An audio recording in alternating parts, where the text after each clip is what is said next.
Hi viewers, welcome to BS talk show. నేను మీ బుర్రా శ్రీనివాస్.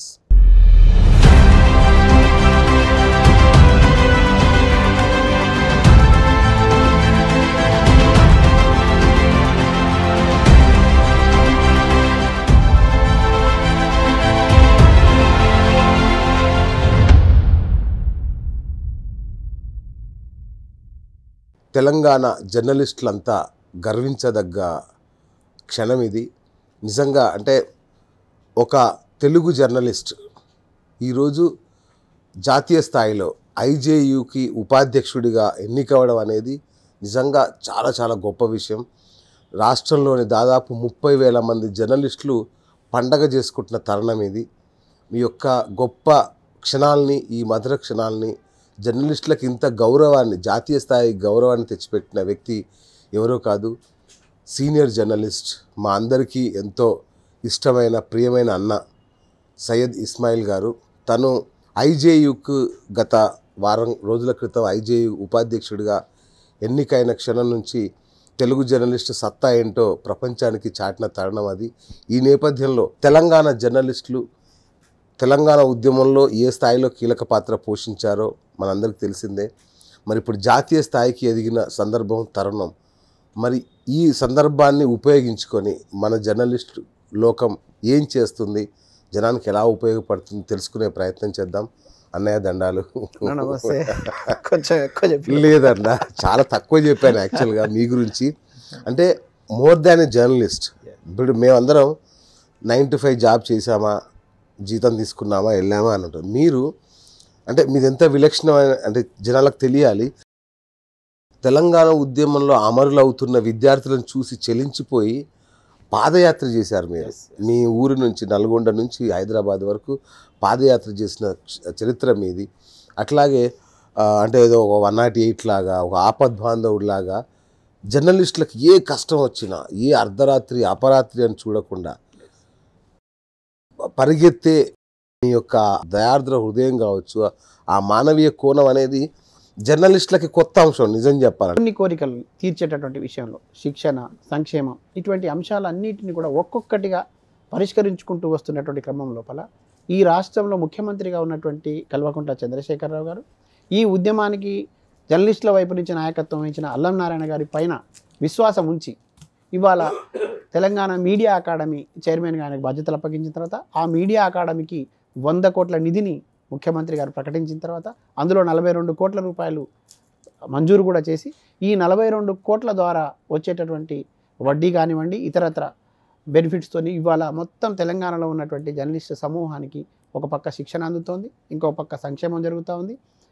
ఈ దేశంలో ఏ రాష్ట్రంలో లేనటువంటి విధంగా జర్నలిస్టులకు సంబంధించిన సంక్షేమం జరుగుతూ ఉందంటే తెలంగాణ మీడియా అకాడమీ ఆధ్వర్యంలోనే ఇక్కడ జరుగుతుంది. ఇది ఒప్పుకోవాల్సిన నిజం. కరోనా కష్టకాలంలో కూడా ఇక్కడి జర్నలిస్టులకు ఒక 20,000 రూపాయలు ఇవ్వాలని, తర్వాత సందర్భాన్ని బట్టి కొంతమందికి 10,000 రూపాయలు ఇవ్వాలని, ఇటువంటి నిర్ణయాలు తీసుకున్నది కూడా ఈ ఉద్యమ నాయకత్వం నుంచి వచ్చిన వాళ్ళు కాబట్టి, ఉద్యమ నేపథ్యం ఉన్నది కాబట్టి, ఇక్కడ జర్నలిస్టుల కష్టం తెలుసు కాబట్టి చేసుకున్నాం. ఇదంతా కూడా ఒక ట్రేడ్ యూనియన్గా Telangana union of working journalist అభ్యర్థన మేరకు, విజ్ఞప్తి మేరకు జర్నలిస్టులకు సంబంధించిన సమూహం కోరికలు తీర్చడం కోసం మీడియా అకాడమీని ఆశ్రయించినప్పుడు ప్రభుత్వంతో మాట్లాడి అల్లం నారాయణ గారి నేతృత్వంలో ఈ సంక్షేమం అంతా జరుగుతూ ఉన్నది. ఇది నిజం. ఇక్కడితో ఆగిపోదామా? ఇది తెలంగాణ రాష్ట్రానికి సంబంధించినటువంటి ట్రేడ్ యూనియన్. ఇవాళ జాతీయ స్థాయిలో కూడా మనలాగే చాలా రాష్ట్రాల్లో ఉన్నటువంటి జర్నలిస్టు మిత్రులు, చాలా రాష్ట్రాల్లో ఒక్కొక్క రాష్ట్రంలో ఒక్కొక్క రకమైనటువంటి పరిస్థితులు ఉన్నాయి, పద్ధతులు ఉన్నాయి. ఒక్కొక్క రాష్ట్రంలో మీడియాకు సంబంధించినటువంటి వ్యవహరించే తీరు వేరే ఉంది, అక్కడ ఉన్నటువంటి రాజకీయ పార్టీలు కూడా వేరే ఉన్నాయి. కానీ తెలంగాణ రాష్ట్రం మాదిరిగానే మిగతా రాష్ట్రాల్లో కూడా యూనియన్లు ఉన్నాయి. ఈ మొత్తం భారతదేశంలో ఉన్నటువంటి అన్ని రాష్ట్రాలని అనుసంధానం చేస్తూ ఇండియన్ జర్నలిస్ట్ యూనియన్గా కూడా ఒక పెద్ద సంఘం ఈ దేశంలో ఉన్నది. ఈ ఇండియన్ జర్నలిస్ట్ యూనియన్ అనేది ఐజేయుగా ఉన్నటువంటిది. సరే, గతంలో ఉన్నటువంటి పరిస్థితులు, దాని వ్యవస్థాపకులు ఎవరు, వ్యవస్థాపన తర్వాత ఎటువంటి సమస్యలు వచ్చిన తర్వాత ఎంతమంది చీలికిపోయినారు, మళ్ళీ ఎవరు నిలబెట్టినారు, ఇవన్నీ చూస్తే ఇవాళ మెజారిటీ రాష్ట్రాలను తమ పక్కన నిలబెట్టుకున్నటువంటి వ్యవస్థాపకుల్లో ఒకడైనటువంటి సురేష్ అఖౌరి గారి నేతృత్వంలో ఉన్నటువంటి Indian journalist union Vinod Kohli అధ్యక్షుడిగా ఉన్నారు. ఆయన ప్రెస్ కౌన్సిల్ ఆఫ్ ఇండియాకు సభ్యుడిగా కూడా ఉన్నారు. ఇవాళ సభానాయకనని జాతీయ కార్యదర్శిగా కొనసాగుతూ ఉన్నారు. వీళ్ళంతా కూడా ఒక ట్రేడ్ యూనియన్ నడిపినటువంటి నాయకులు. మొన్న హైదరాబాద్లో జరిగినటువంటి 10వ ప్లీనరీలో 18 రాష్ట్రాల ప్రతినిధులు వచ్చి, అక్కడ రాష్ట్ర అధ్యక్ష కార్యదర్శి మనలాగే ఎట్లయితే యూనియన్ ఉంటాయో అట్లాంటి ప్రతినిధులు వచ్చి ఈ ప్లీనరీలో పాల్గొనడం జరిగింది. ఈ ఐజేయుకి Telangana union of working journalist అనేది అఫిలియేషన్ మాత్రమే. అఫిలియేషన్ ఇది ఒక అనుబంధంగా ఉంటుంది తప్ప ఇది టీయూడబ్ల్యూజే వెళ్ళిపోయి ఐజేయులో కలిసింది, ఐజేయు ఇట్లాంటివి ఏమి ఉండవు. ఇది అఫిలియేషన్, ఇది అనుబంధం మాత్రమే. ఒక జాతీయ సంఘానికి మన రాష్ట్ర సంఘం అనుబంధంగా ఉంది. ఇట్లా ఇంకా కొన్ని వేరే వేరే సంఘాలు కూడా ఉంటాయి, వాటికి వేరే వేరే సంఘాల అనుబంధాలు ఉన్నాయి. అట్లానే మనం ఇవాళ మెజారిటీ జర్నలిస్టులు ఏదైతే ఐజేయులో ఉన్నారో ఆ ఐజేయు సంఘంతో మనం టీయూడబ్ల్యూజేగా ఇవాళ మనం అనుసంధానమైన వాళ్ళతో విలీనమై ఉన్నాం. విలీనం కాదు, ఇది కేవలం అఫిలియేషన్ మాత్రమే. అయితే ఇండియన్ జర్నలిస్ట్ యూనియన్ ద్వారా కూడా దేశవ్యాప్తంగా ఉన్నటువంటి జర్నలిస్టులతో పాటు ఇక్కడ తెలంగాణకు సంబంధించిన ఇంత పెద్ద ఉద్యమాన్ని నడిపిన వాళ్ళం రేపు జాతీయ స్థాయిలో కూడా ఖచ్చితంగా ఇక్కడ ఉన్నటువంటి అనుభవాలను తీసుకొని వెళ్తాం. ఇక్కడ పరిష్కరించబడినటువంటి సమస్యలు ఎట్లయితే పరిష్కరించుకున్నామో అది చెప్పగలుగుతాం. ఇక్కడ ఎట్లా సంక్షేమాన్ని అందిపుచ్చుకోగలిగినామో మిగతా రాష్ట్రాలకు ఎట్లా విస్తరించాలని చెప్పగలుగుతాం. తర్వాత ఇక్కడ ఉన్నటువంటి ప్రభుత్వంతో ఎట్లా మనం సంప్రదింపులు జరిపి మనకు కావాల్సిన హక్కులు సాధించుకుంటున్నాం, మిగతా ప్రాంతాల్లో కూడా ఇటువంటి చేయొచ్చు అని చెప్పడానికి అవకాశం ఉంటుంది. తర్వాత ఒక జాతీయ స్థాయిలో చేసేటటువంటి ఒక చట్టాలు చేయడం ద్వారా అంటే జాతీయ స్థాయిలో కూడా కొన్ని చట్టాలు అమలయ్యేటువంటి అవకాశం ఉంది. అంటే కేంద్ర రాష్ట్ర ప్రభుత్వాలు కలిస్తేనే కనీస వేతన చట్టం కానివ్వండి, మన వేజ్ బోర్డుకి సంబంధించిన అంశాలు కానివ్వండి, ఇవి ముడిపడి ఉంటాయి. వాటిల్లో కూడా మనం బలంగా కదిలి ఒక యూనిటీగా ఈ చట్టాన్ని తీసుకురావడం విషయంలో, ఒకవేళ చట్టంలో ఎక్కడైనా లోపాలు జరిగి గతంలో ఉన్నటువంటి చట్టాలు రద్దు చేయబడినాయి, మళ్ళీ దాన్ని పునరుద్ధరించడం విషయంలో కానివ్వండి, అవన్నీ కనుక మనకు వర్తించేటట్టుగా ప్రయత్నం చేయడం కోసం మాత్రమే మనం వాళ్ళతో కలిసాం. ఇవాళ ఒక బలమైనటువంటి శక్తిగా Telangana union of working journalist ఉంది, అదేవిధంగా ఐజేయు కూడా బలమైనటువంటి శక్తిగా ఉంది. ఈ రెండు జాతీయ రాష్ట్ర సంఘాలను కలిపి దేశవ్యాప్తంగా కూడా తెలంగాణ ప్రాంతం నుంచి సత్తా చాటేటువంటి అవకాశం ఖచ్చితంగా ఉన్నది. వండర్ఫుల్. అయితే బీఆర్ఎస్ పార్టీ జాతీయ స్థాయికి వెళ్ళిన మరుక్షణమే టీయూడబ్ల్యూజే కూడా జాతీయ స్థాయికి వెళ్ళింది. అంటే ఇది అంటే టీఆర్ఎస్కి అనుబంధ సంస్థనా ఇది గత కొద్ది రోజులుగా కొంతమంది పనిగట్టుకొని కావలసుకొని బురద జల్లేటటువంటి ప్రయత్నంగా, తర్వాత వాళ్ళకు పొద్దుపోనితనంగా కొన్ని ఆరోపణలు చేస్తూ ఉన్నారు. కనీస అవగాహన ఉండాలి జర్నలిస్ట్ సంఘాలు నడిపేటటువంటి వాళ్ళకి, జర్నలిస్ట్ యూనియన్లో సీనియర్లు మనం చెప్పుకునే వాళ్ళకి కూడా కొంచెం అవగాహన ఉండాలి. బీఆర్ఎస్ పార్టీ ఏర్పాటు చేయడం చేసుకోకపోవడం అనేది అది ఆ పార్టీకి సంబంధించినటువంటి అంశం. జర్నలిస్ట్ సంఘంగా ఇక్కడ జర్నలిస్ట్ సమస్యల మీద జర్నలిస్టుల సమూహాలని కలుపుకొని ఉద్యమాలను నిర్వహించి ఆ ఉద్యమాల నుంచి వచ్చి ట్రేడ్ యూనియన్గా ఏర్పడి ఇక్కడ సమస్యలు పరిష్కరించడం కోసం పనిచేసి చిత్తశుద్ధితో పనిచేసేటటువంటి ఒక సంఘము ఒక రాజకీయ పార్టీకి అనుబంధంగా ఎట్లా ఉంటుంది? అంటే మనం ఏ రాజకీయ పార్టీకి Telangana union of working journalist అనుబంధం కాదు. తెలంగాణ పేగుబంధం అని మళ్ళీ చెప్తున్నా. తెలంగాణ ప్రజల పక్షం, తెలంగాణ ఆత్మగౌరవ పతాకాన్ని ఎత్తి పట్టుకుంటాం. తెలంగాణ ప్రాంతం పైన ఏ రాజకీయ పార్టీ కానీ ఇంకో వేరే రకంగా కూడా దాడి జరిగితే ఊరుకోము, దానిపైన నిలబడతాం అంతవరకు. కానీ ఈ రాజకీయ పార్టీలకు కొమ్ము కాసేటటువంటి సంఘం ఇది కాదు. బీఆర్ఎస్ ఏర్పడిన తర్వాత అంటున్నారు, బీఆర్ఎస్ పార్టీ ఏర్పడింది ఎప్పుడండి? కొన్ని నెలలు గడుస్తూ ఉంది. కానీ ఐజేయు సభలకు మనం ఎన్నిసార్లు వెళ్ళాం? ఎన్ని సంవత్సరాల నుంచి వెళ్తున్నాం? ఐజేయు సభలు ఎక్కడెక్కడ జరిగితే వెళ్ళాం మనం. హర్యానా వెళ్ళాం, మనం కురుక్షేత్రకు వెళ్ళాం, గుజరాత్కు వెళ్ళాం, సిర్సా వెళ్ళాం, ఢిల్లీ వెళ్ళాం, బాంబే వెళ్ళాం. ఇవన్నీ సభలకు వెళ్ళొస్తున్నాం కదా. ఏళ్ల తరబడి మన ప్రక్రియ కొనసాగుతుంది కదా. అటన్నింటినీ చూసిన తర్వాతనే కదా మనం ఏర్పాటు చేసుకున్నది. అప్పటి లేని ఈ ఆరోపణ ఇప్పుడు ఎందుకు వస్తుంది అంటే, ఒక బలమైన శక్తిగా ఎదుగుతున్నప్పుడు, తర్వాత ఒక యూనిటీ బలమవుతున్న సందర్భం లోపల, తర్వాత వీటిని తట్టుకోవడాన్ని జీర్ణించుకోలేనటువంటి వాళ్ళు, తర్వాత ఈ ఎదుగుదలని ఓర్వలేనటువంటి వాళ్ళు మాట్లాడుతున్న మాటలు అవి. ఆ రకమైనటువంటి పుకార్లే తప్ప ఇది Telangana union of working journalist ఏ రాజకీయ పార్టీకి అనుబంధం కాదు, భవిష్యత్తులో కూడా కాదు. రాష్ట్రంలో చాలా జర్నలిస్ట్ యూనియన్లు ఉన్నాయి. అంటే టీయూడబ్ల్యూజే కాకుండా 143 కాకుండా ఇంకా చాలా ఉన్నాయి. అవి కూడా ఐజేయుతో అనుబంధంగా ఉండొచ్చా? ఓన్లీ ఇది ఒక్కటే ఉంటుందా? ఇప్పుడైతే టీయూడబ్ల్యూజే ఒక రాష్ట్రం నుంచి ఒక సంఘానికి మాత్రమే ఉండే అవకాశం ఉంటుంది. మనది బలమైన సంఘం కాబట్టి, మనకు ఎక్కువ సభ్యత్వం ఉన్నది కాబట్టి, మన దగ్గర ఎక్కువ సభ్యులు ఉన్నారు కాబట్టి, మన తర్వాత మనకు కొద్దో గొప్ప ఒక మంచి భావజాలంతో ఉన్న వాళ్ళం కాబట్టి, ఇక్కడ ప్రజలతో మమేకమై ఉద్యమ నేపథ్యం నుంచి వచ్చిన వాళ్ళం కాబట్టి, ఒక పోరాట పటిమ కలిగినటువంటి నాయకత్వం కూడా ఇందులో ఉంది కాబట్టి, అన్నిటికీ మించి ఉద్యమ వారసత్వం నుంచి వచ్చిన వాళ్ళు ఉన్నాం కాబట్టి, వాళ్ళకు కూడా ఇటువంటి నాయకత్వంతో ఉన్నటువంటి ఇంత పెద్ద సంఘం మాకు అవసరం అనే భావన వాళ్ళకుంది. జాతీయ స్థాయిలో వెళ్ళేటప్పుడు ఒక క్రియాశీలకమైన పాత్ర పోషించేటటువంటి యూనియన్తో మనం అఫిలియేషన్ కావాలనే ఉద్దేశం మనకుంది. కాబట్టే మనం కలిసి పనిచేస్తాం. జాతీయ స్థాయిలో ఉపాధ్యక్ష పదవి ఇవ్వడం అంటే కొంచెం మాకు కూడా ఏంటిది ఇంత పెద్ద ఒక్కసారి అచీవ్మెంట్ అనిపించింది. అంటే ఎందుకు, ఎలా ఇచ్చారు, ఏ ప్రాతిపదికన ఇచ్చారు మనకి? ఇక్కడ 2 అంశాలు మనం చూడాల్సి ఉంటుంది. ఒకటి, ఎప్పుడైనా ఏ జాతీయ సంఘమైనా యూనియన్కి ఆ ట్రేడ్ యూనియన్లో ఉండేటువంటి బైలాస్ కానివ్వండి, దాంట్లో ఉండేటటువంటి నియమాలు నిబంధనల ప్రకారం ఎక్కడైతే హోస్ట్ చేస్తారో, ఏ రాష్ట్రం అయితే హోస్ట్ చేస్తుందో ఆ హోస్ట్ చేసిన రాష్ట్రానికి ప్రాధాన్యత ఇచ్చేటటువంటి ఆనవాయితీ ట్రేడ్ యూనియన్లో ఉంటుంది. రైట్. అయితే ఎంపిక చేసేటటువంటి వ్యక్తులు ఎవరు, ఎటువంటి వ్యక్తులను ఎంపిక చేయాలి, తర్వాత ఎవరిని ప్రమోట్ చేయాలి సంఘం నుంచి అనేటటువంటిది ఈ రాష్ట్ర సంఘం యొక్క ముఖ్యమైనటువంటి నాయకత్వం, అక్కడ అధ్యక్ష కార్యదర్శులు, తర్వాత రాష్ట్ర కమిటీ తీసుకున్న నిర్ణయం. ఇది నా ఎంపికకు సంబంధించి ఎవరికి ఏ రకమైనటువంటి మాట్లాడుకున్నా ఒకటి నిజం, ఈ రాష్ట్ర కమిటీ, ఇక్కడ ఉన్నటువంటి రాష్ట్ర కమిటీ ఆలోచన మేరకు అధ్యక్ష కార్యదర్శులతో పాటు ఎవరైతే ఇక్కడ ఉన్న జర్నలిస్టులకు సంబంధించినటువంటి సమస్యల మీద నిత్యం నిలబడి కలబడి పోరాడుతూ ఉన్నారో, ఎవరైతే ఒక సంఘటితంగా అందరిని తీసుకురావడం ప్రయత్నం చేస్తూ ఉన్నారో, ఎవరైతే కష్టపడేటటువంటి తత్వం ఉన్నదో, లేదు ఇప్పుడున్నటువంటి పరిస్థితుల్లో జాతీయ స్థాయిలో మనం కూడా ప్రమోట్ చేసుకోవాల్సిన నాయకులు ఎవరున్నారని వీటన్నిటి మీద చర్చ జరిగిన తర్వాతే దీంట్లో భాగంగానే ఎవరైతే మెరుగ్గా ఉంటారనేటువంటి ఆలోచన చేసిన తప్ప అది కూడా ఏకగ్రీవంగా జరిగింది.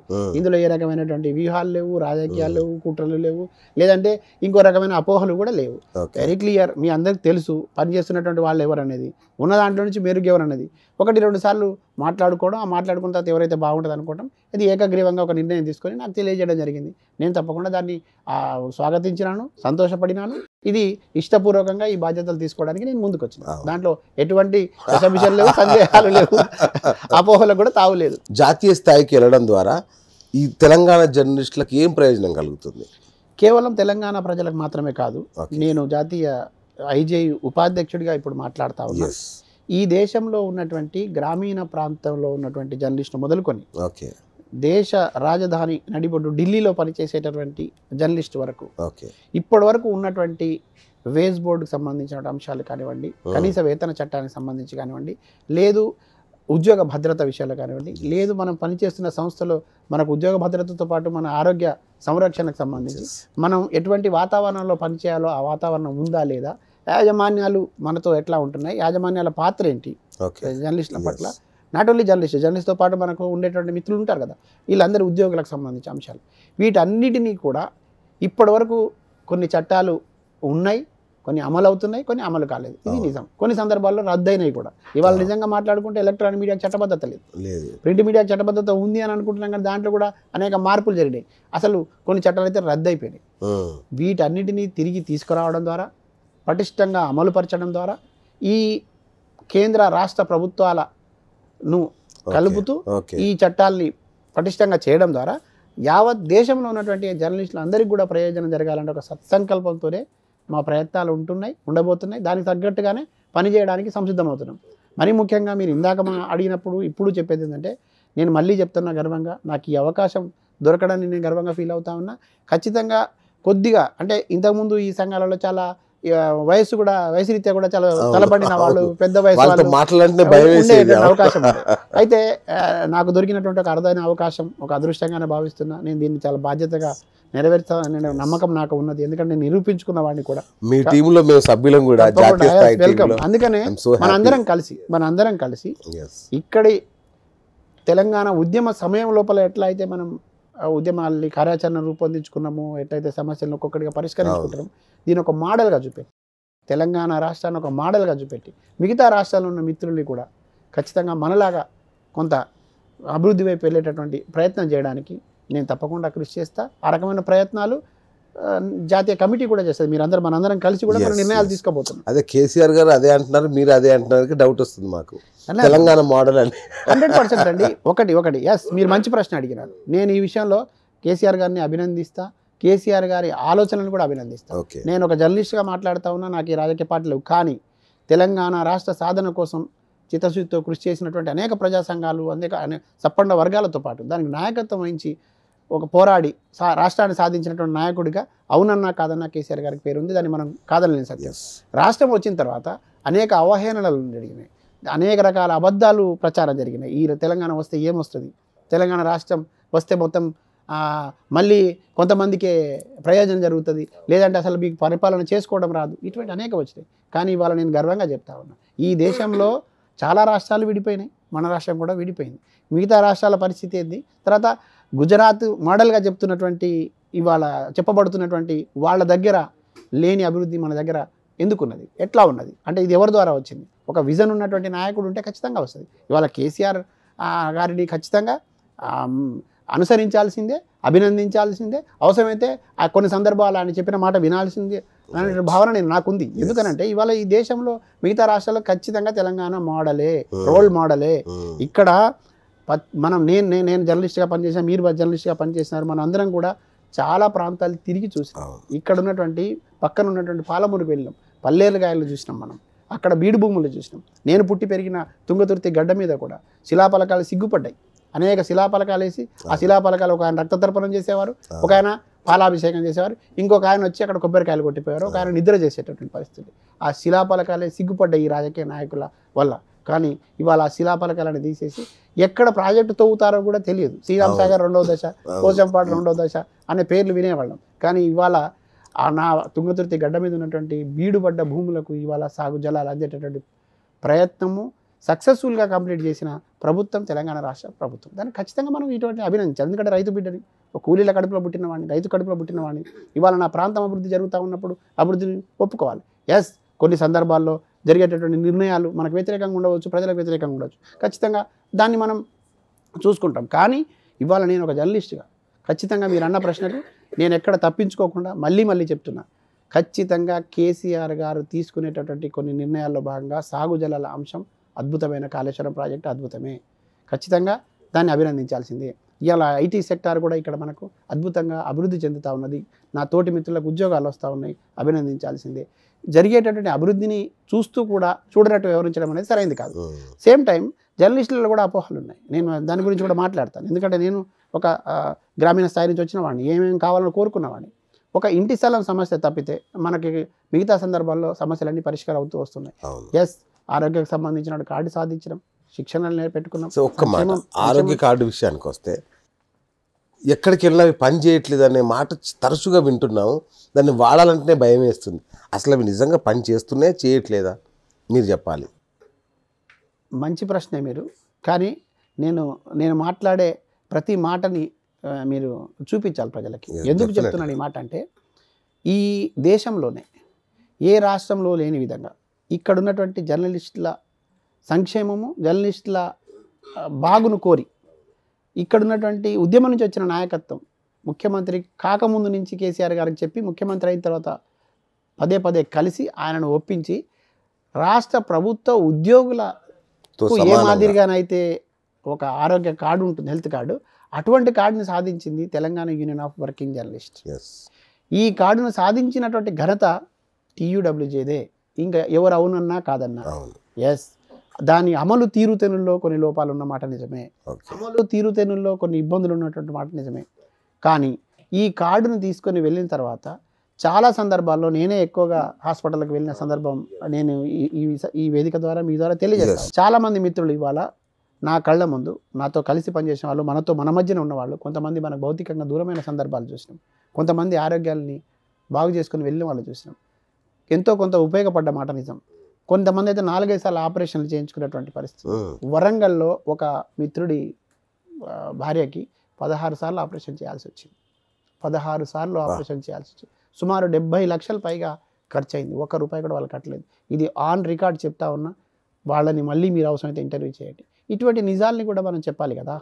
మహబూబ్ నగర్ జిల్లాలో ఒక మిత్రుడు లివర్ ట్రాన్స్ప్లాంటేషన్కి సంబంధించి ప్రభుత్వం వైపు నుంచి వచ్చినటువంటి కార్డును ఉపయోగించి చేయించినాం. అది దురదృష్టవశాత్తు ఆ మిత్రుడు ఎక్కువ కాలం బతకలేదు, దురదృష్టం చనిపోయినాడు. కానీ 13 నుంచి 15 లక్షల రూపాయలు ఒకే సందర్భంలో రిలీజ్ అయ్యే ఆ పని జరిగింది. ఖమ్మంలో ఒక 2 మిత్రులకు సంబంధించి నేను దగ్గరుండి చూయించినాను. 10 నుంచి 15 లక్షల రూపాయల ప్రయోజనం జరిగింది. కామారెడ్డిలో ఒక మిత్రుడు ఇక బ్రతకడు అనుకున్నాం, కానీ కొంతమంది మిత్రులను మనం కోల్పోయినాం. అది దురదృష్టం, తర్వాత మనం ఏం చేయలేం. అయితే ఇటువంటి కొన్ని సందర్భాల్లో ప్రాణాలను కాపాడుకోవడం కోసం అయితే ఆ కార్డును సాధించి ఉపయోగించినాం కదా. ఇవాళ కార్డులు ఉన్నాయి. ఎస్, పని చేయడం లేదు అనేటటువంటి ఒక దుష్ప్రచారం చేయడం కంటే వాడుకుంటున్న సందర్భం లోపలైతే ఉపయోగపడింది కదా. అక్కడికి కూడా మళ్ళీ వస్తా, నేనే స్వయంగా ఆ విషయాన్ని చెప్తాను. ఖచ్చితంగా కొన్ని ఆసుపత్రులు, ఇప్పటికి కూడా కొన్ని హాస్పిటల్స్ వాళ్ళకున్న బకాయిల కారణంగా మేము ఈ సేవ చేయలేము, మాకున్నటువంటి కొన్ని తీర్చండి అని గవర్నమెంట్కు మొరపెట్టుకున్నటువంటి సందర్భం లోపల వచ్చినటువంటి అడ్డంకుల కారణంగా తాత్కాలికంగా కొంత ఇబ్బంది జరుగుతున్నటువంటి మాట నిజమే. అయినా ఈ రాష్ట్రంలో ఉన్నటువంటి హరీష్ రావు గారు, ముఖ్యంగా కేటీఆర్ గారు, క్రాంతి కిరణ్ ఎమ్మెల్యే గారు, అల్లం నారాయణ గారు, వీరితో మాట్లాడుతూ ఎవరికి ఆపద వచ్చినా మ్యాక్సిమం వాళ్ళకి హెల్ప్ అయ్యేటటువంటి పరిస్థితిని బతిమాలో బామాలో చేయించుకునే పరిస్థితి చేస్తున్నాం. ఎందుకు కార్డు ఉంది సార్, అది ఎందుకు పని చేయదు, మరి పని చేయించి మీరు ఇచ్చారు కాబట్టి మా మిత్రులు ఆశపడుతున్నారు, ఇబ్బందులు ఉన్నారని మళ్ళీ బతిలాడి చేయించుకుంటున్నాం. అయితే దీన్ని పూర్తిగా ప్రభుత్వం మళ్ళొకసారి పునరాలోచన చేసి దాన్ని పని చేయించడం కోసం మనము కొంత కృషి చేయాల్సిన అవసరం ఉంది. ప్రభుత్వం వైపు నుంచి కూడా ఇంకా సరైన నిర్ణయం తీసుకొని దాన్ని పకడ్బందీగా అమలు చేయాల్సిన అవసరం అయితే ఉంది. కానీ మొత్తంగా కార్డుకు సంబంధించిన ఒక దుష్ప్రచారం చేయడం ఏదైతే ఉందో అది నేను ఒప్పుకోవడానికి సిద్ధంగా లేను. ఎందుకంటే నేనే కొన్ని వందల మందికి తీసుకెళ్ళి చూపించిన సందర్భాలున్నాయి, సాక్ష్యాలు ఉన్నాయి, కళ్ళ ముందు కనబడుతుంది. అంటే TUWJ విజయాలు కానీ, తెలుగు మన అకాడమీ విజయాలు కానీ మామూలు విజయాలు కాదు. 20-30 వేల మందికి అక్రిడేషన్ కార్డులు ఇచ్చిన రాష్ట్రం బహుశా ఈ దేశంలో ఇంకొకటి లేదు. ఇట్లాంటి కరోనా సమయంలో 20,000 కాబట్టి మీరు ఎన్నో చేశారు. కానీ ముఖ్యమైన 2 విషయాల్లో అసలు ఏమీ చేయనంత చెడ్డ పేరు మూట కట్టుకునే పరిస్థితి వచ్చింది. ఏంటంటారు అవి? ఒకటి హెల్త్ కార్డ్స్, రెండవది ఇళ్ల స్థలాలు.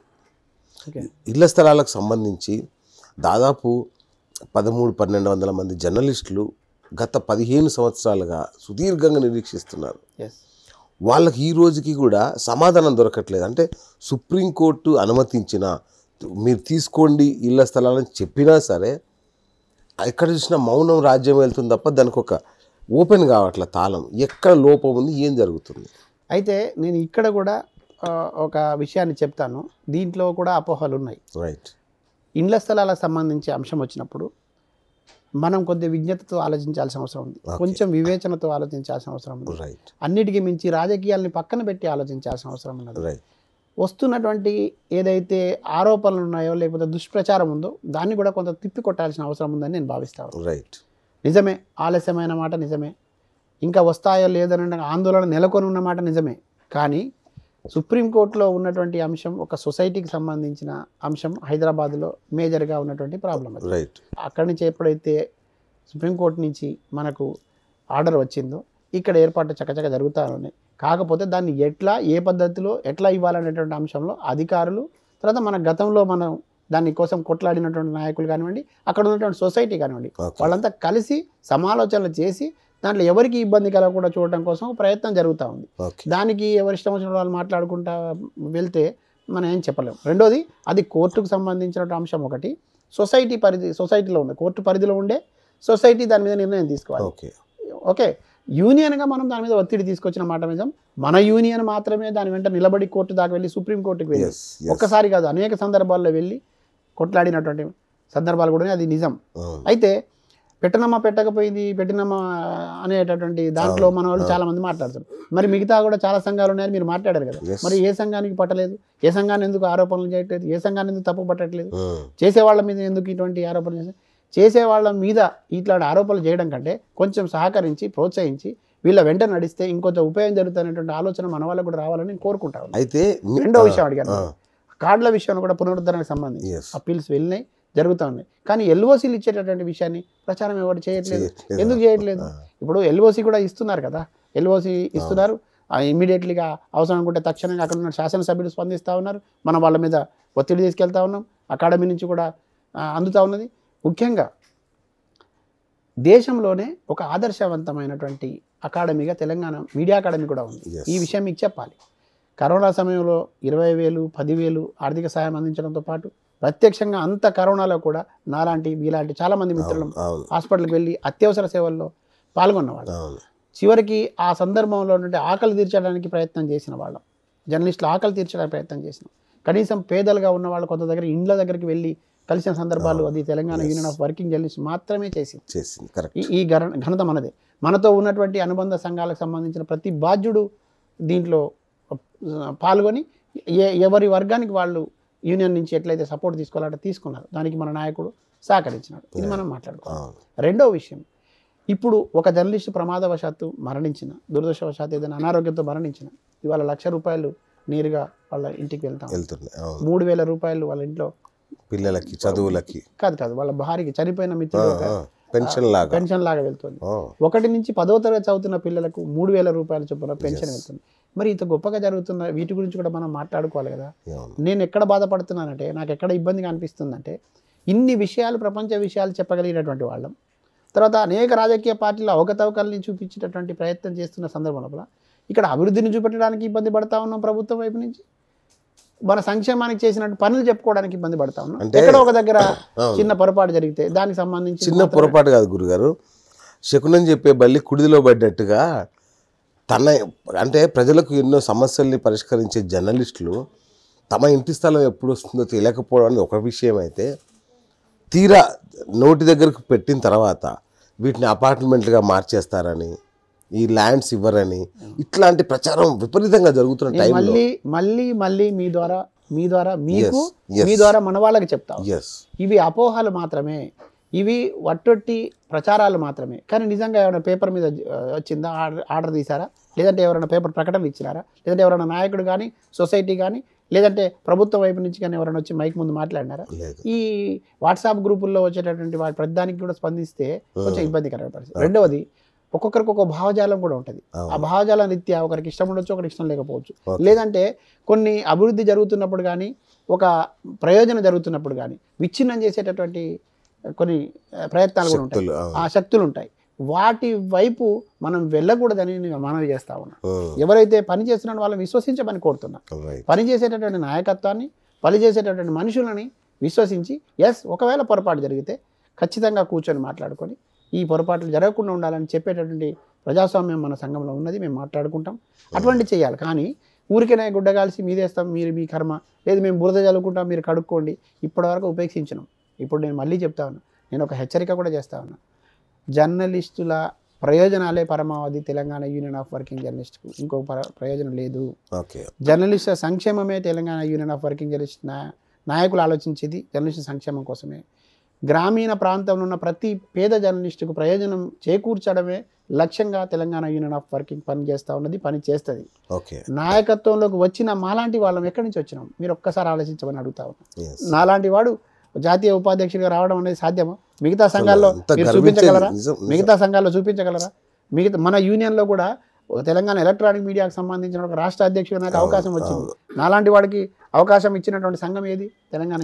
మరి ఇట్లా జరుగుతున్న సందర్భం లోపల ఇన్ని కళ్ళ ముందు కనపడతాం. నేను ఇంట్లో కూర్చోట్లేదు కదా, మేము పనిచేస్తూ ఉన్నాము, నిత్యం జర్నలిస్ట్ సంక్షేమం కోసం ఉంటున్నాం. జర్నలిస్ట్ ఎక్కడ ఆపద వస్తే అక్కడ కనపడేటువంటి ప్రయత్నం చేస్తూ ఉన్నాం. ఒక్కొక్క సందర్భంలో జర్నలిస్ట్ కుటుంబ సభ్యులకు ఇబ్బంది వచ్చినా కూడా వెళ్ళేటటువంటి సాహసం చేస్తా ఉన్నాం, ప్రయత్నం చేస్తాం. ఎందుకంటే పేద బిడ్డలం, పేదల కడుపులో పుట్టి వచ్చిన వాళ్ళం, దరిద్రాన్ని చూసిన వాళ్ళం, కష్టాలను చూసిన వాళ్ళం, గ్రామీణ ప్రాంతాల్లో ఉండేటటువంటి అనేక రకాల చుట్టూడ పరిసరాలని పరిశీలించిన వాళ్ళం, తర్వాత కుట్రలను పసిగట్టిన వాళ్ళం, అభివృద్ధి ఎట్లా చేసుకోవాలో తెలిసిన వాళ్ళం.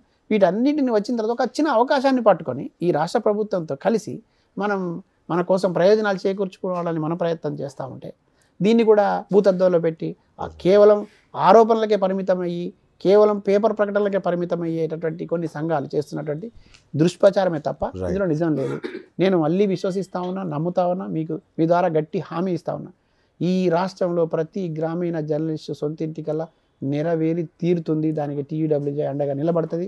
ఈ ప్రభుత్వం కూడా ఆ దిశగా ప్రయత్నాలు చేస్తూ ఉంది.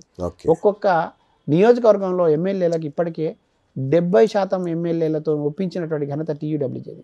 70% ఎమ్మెల్యేలు ఆ ప్రాంతంలో ఉన్నటువంటి గ్రామీణ ప్రాంతాల్లో మండలాల వారీగా, నియోజకవర్గాల వారీగా ఇవాళ స్థలాల కేటాయింపులు జరుగుతూ ఉన్నాయి. ఒక చోట స్థలం చూస్తూ ఉన్నారు, ఒక చోట పంచుతూ ఉన్నారు.